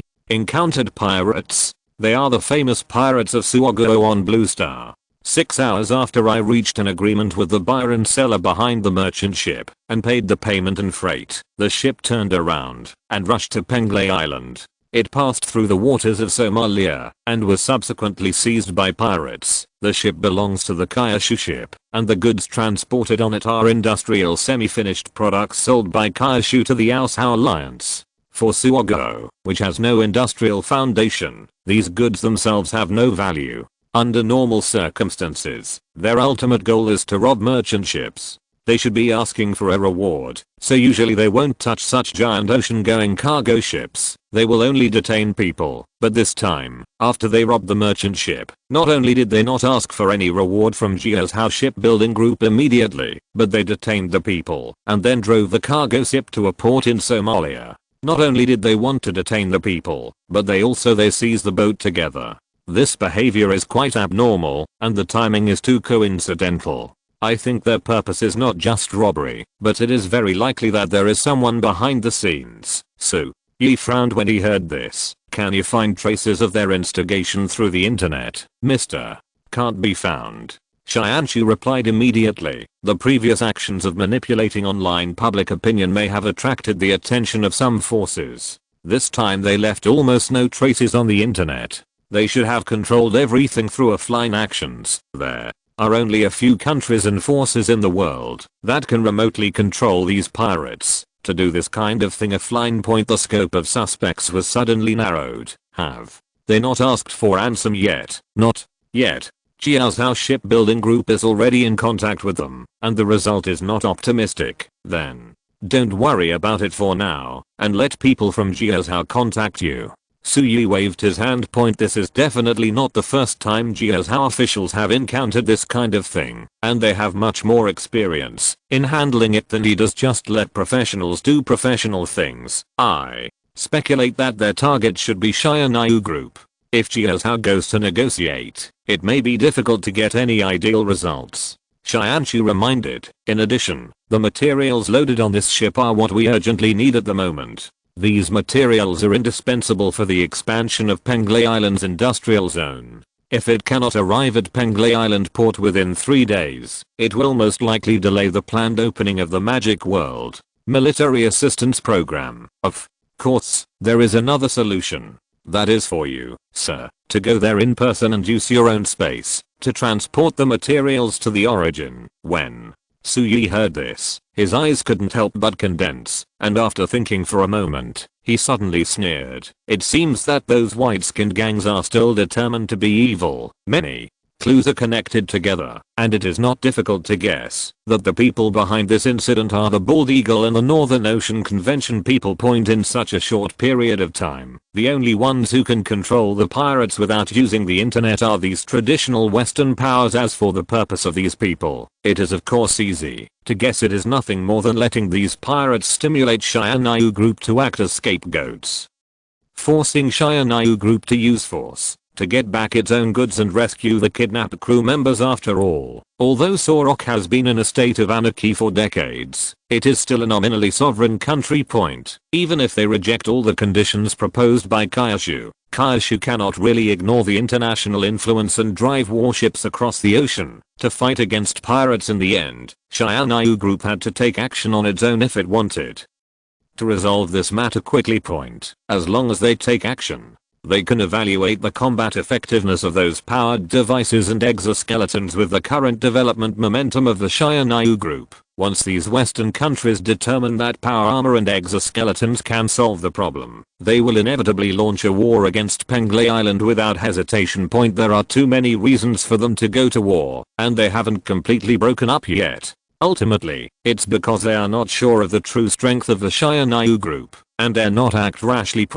After figuring out these key points, Su Yedong said to Xianshu, you tell the pirates directly through major social media channels. If the ship cannot sail again within 3 hours, there will be consequences. Yes, sir. Xianshu didn't say any more, and immediately posted the news that the merchant ship had been kidnapped by pirates on all social platforms around the world using the Xianyu Group's official account. At the same time, he posted Su Yi's request. Under its controlled push flow, the news had successfully spread all over the world in less than an hour, causing huge waves in an instant. The pirates robbing merchant ships is not news in the world. It's just that in the past, when such incidents occurred, both the officials of various countries and the shipping companies that were robbed were all in a state of mind to make a big deal out of a small matter, and would not make a big deal about it. Even so, the pirates of Somalia are notorious in the world, and almost everyone has heard of them. Like this time, the news of the merchant ship being robbed was directly announced to the world.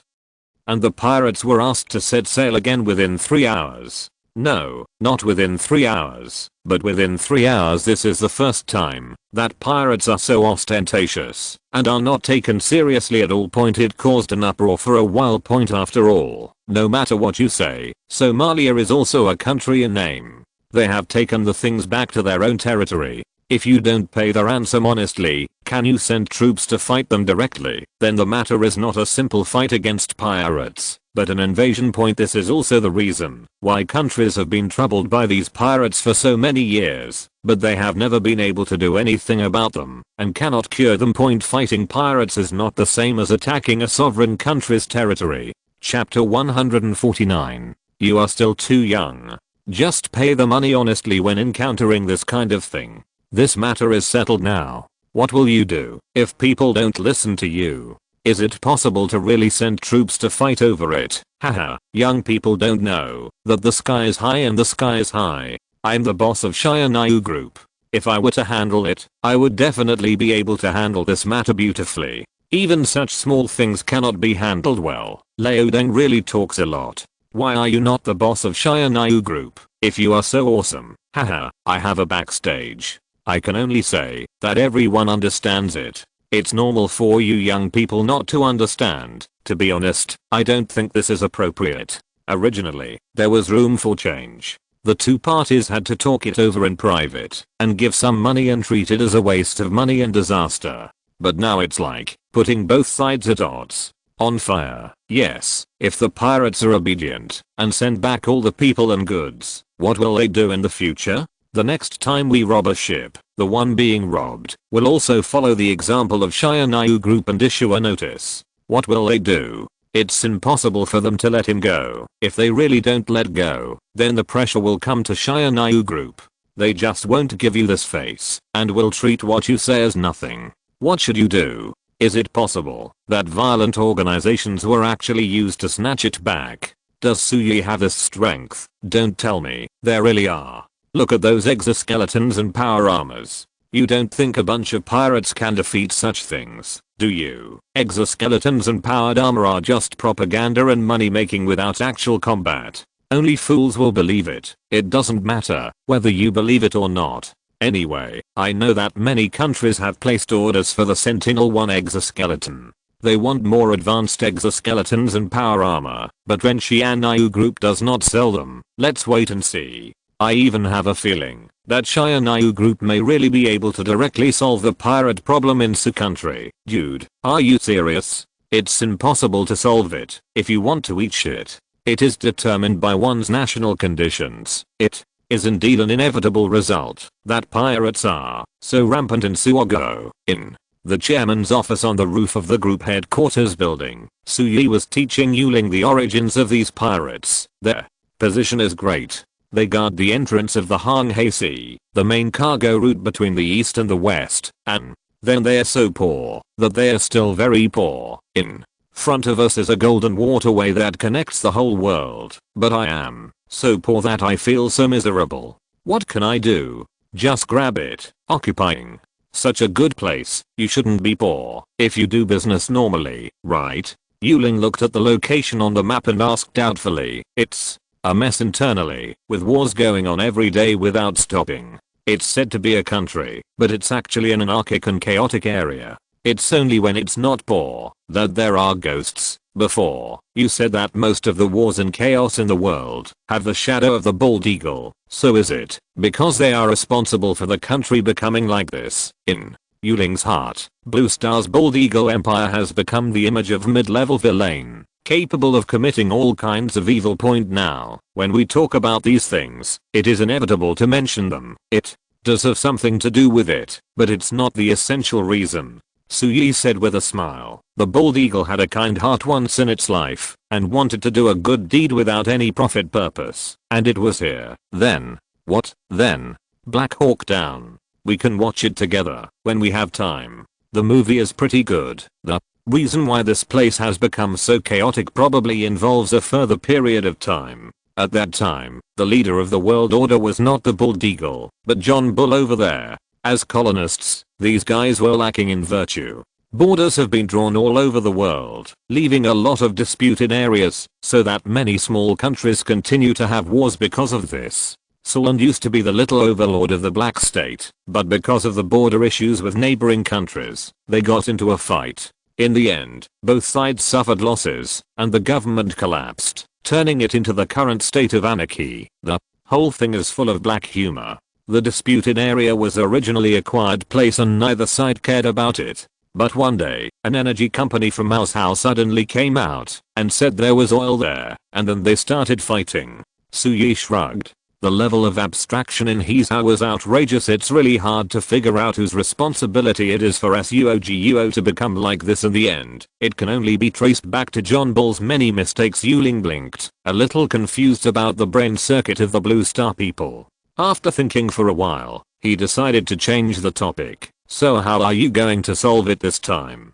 Do you need me to take action? That's not necessary. There are so many people in a country, and we can't just kill them all. The effect I want is to frighten them, and at the same time, frighten the people behind me who let them steal my things. They won't be able to understand what you're doing, and it won't have a deterrent effect. In front of the floor-to-ceiling window, Suyi glanced at his watch. There's still half an hour. Just wait and see. Half an hour passed by in a flash, and naturally the pirates from SUO country did not let him go. Point just like what netizens said. If they let him go so easily, how will they do robbery business in the future? Therefore, even if there is no one behind the scenes, they will not let him go this time. Point. As if in response to the threatening announcement from the Shianayu group, the leader of the pirate group who robbed the merchant ship specially took a video and uploaded it to the internet. Point in the video, Hideo, who has dark skin, is wearing a shabby military uniform from an unknown country and holding a sharp saber in his hand. Point behind him, there were a dozen hijacked crew members. He used a knife to point back and forth at the necks of these crew members, and finally he looked very angry and spouted a lot of gibberish at the camera, with English subtitles thoughtfully prepared below. Point the general meaning is, every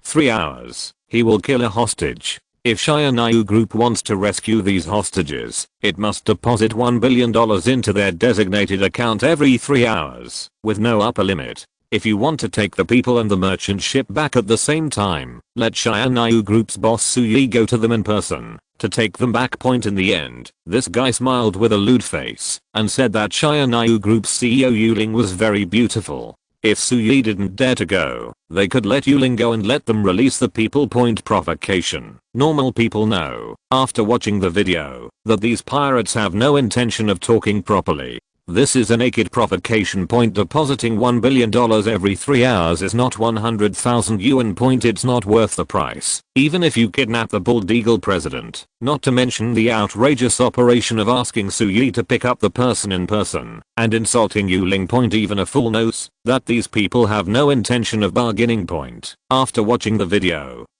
Suyi did not feel angry. He just bought a set of power armor, put it on, and asked Yuling to take a photo of him and send it out. Wait, I'm coming. Chapter 150. Wait, I'm coming. The boss of such a giant multinational group, wearing power armor, across era black technology equipment, said such words for a time. All the netizens who paid attention to this matter were confused. No, brother, are you really going? Let that old gangster talk about it. Now it's okay. Sudang is going to go offline to show him off. If you don't brag, you will die. They are in the country of Solo. How do you get there? Wake up. There is no government in Somalia, let alone customs. You don't really want to fight, do you? If this doesn't go well, it will be an invasion of another country. And I remember that Suyi is still a Kaishu nationality, so it won't implicate us, right? Brother, even if you are afraid of the bald eagle, what the hell is SUOGUO also afraid of? If you fight, just fight. So what if we are from Kaishu? Can they still come to Kaishu to settle the score with you? Are you so useless when you go online? Contrary to the excitement of netizens about the imminent fight, there are some foreign media. These media found a bunch of military experts and international relations experts who didn't know whether it was true or false. After analyzing it, They all believed that Shia group was still talking tough, and it was impossible to fight point. Or it means that Shia group is simply incapable of handling this kind of thing, and in the end this matter can only be solved by Kaishu point. All he had to do was say, Suyi dares to hit me and eat me. Of course, the purpose is not to highlight how far-sighted they are. To put it bluntly, it is just to add fuel to the fire. Put Shia group and Suyi on the fire to roast, lest Suyi suddenly calm down and stop fighting point. If they don't fight, how can they watch the battle, and how can they obtain the parameters of those equipment? Compared to these melon-eating masses, the pirates from SUO country also seemed quite relaxed at the moment point. Even the pirate account that posted the provocative video before went to the I'm coming post posted by Suyi on the internet and made a big comment. Remember to call the CEO of your group over. Our boss has taken a liking to her. This comment was immediately pushed to the top by countless melon-eating people who were watching the excitement and didn't mind it. Suyi, who was sitting on the landing craft and had arrived in the airspace of the country of SUO, happened to take the time to use the entertainment system inside the power armor to open the software. After looking at what this guy sent, he took a photo in the air and sent it. You can still jump around for a few more minutes. Cherish it. WTF. In a city of low adobe houses, a small 6-story house looks out of place with the surrounding buildings. A dark-skinned boy who looked to be in his early teens jumped up from the sofa holding a knack. What's the fuss about? It's not time to eat yet. An older pirate next to him said impatiently. He's really here. The pirate boy quickly handed over the tablet he had snatched from the crew point. The picture above is the aerial view that Suyi sent him just now point. He pointed to the white bungalow that stood out among the adobe bungalows inside. Look, this seems to be our place. They are really here. The old pirate was stunned for a moment, then reacted, quickly picked up the walkie-talkie and said, General. Oh no, General. People from the Shia group are coming. At this time, the pirate wearing a somewhat worn military uniform was interrogating the captain of the merchant ship, trying to get the captain to transfer his money into the pirate's account point. Unlike those poor crew members, the captain who can command such a large ship is obviously not short of money point. Seeing that the captain couldn't bear it anymore, the sudden voice on the intercom made the pirate leader very angry point. Immediately threw the mobile phone whip and transfer device into the hands of the boy next to him. You ask him to pay, and I'll go out and see what's going on. After saying that, he picked up the walkie-talkie and said impatiently, who is calling? Tell me clearly. People from the Shia group. It seems like their boss really called over. The fearful voice of the younger brother made the pirate leader very unhappy and scolded. What are you afraid of? I don't even look at where this place is. I gave an order and the entire city belongs to me. Back then, the bald eagle people could only run away from here in despair. Who does the Shia group count? Go and notify others that someone from outside is calling, and tell everyone to copy the guy. After saying that, he opened the door of the interrogation room and walked out, wanting to see where the people from the Shia group were, what they were in, and whether it was an armed helicopter. If so, he would have to arrange for a few boys to go to the warehouse to take out his collection of Stinger anti-aircraft missiles. It just so happens that this only luxurious bungalow in the city is facing the sea, and the port is outside point. The first time he opened the door, he saw a scene he would never forget point. In the port sky 1,000 meters away, an aircraft he had never seen before was hovering over the deck of the freighter they had snatched back point. Black shadows were jumping down from the aircraft one after another at the same time. He also received a panicked radio message from the boy guarding the freighter. Here we come. People from Shia group are calling. They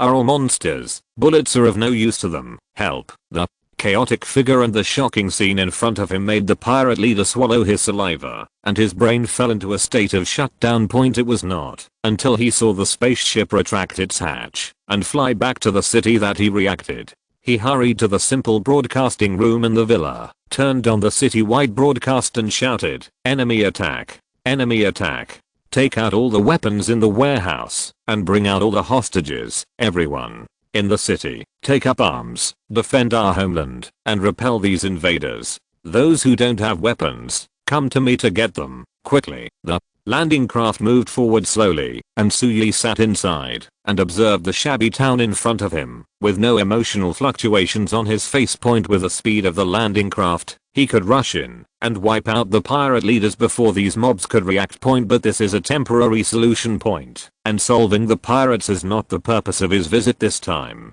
He wants to deter those people behind these pirates who still have ideas about the Shiranayu group, so that these people can be more peaceful, at least before he finds a way to solve the nuclear weapons on Blue Star and makes these people have no means to drag Blue Star to self-destruct in the end. They should be more peaceful and don't make trouble. Point, after Suyi can solve the nuclear weapons problem, it will not be a question of whether they can live in peace or not. Point, a quick solution with decapitation tactics obviously cannot achieve a deterrent effect. Point, so he needs something more shocking. Point, for example, a direct attack on an armed thug in a city. Sir, they should be almost assembled. Xianshu's voice sounded at the right time. Point, at the same time, a Stinger anti-aircraft missile also shot towards the landing craft with a tail flame. I didn't expect that. Before supporting the war in the magic world, I would have to fight a battle first. Suyi stood up, the visor of the power armor closed, and a cold electronic voice without any emotion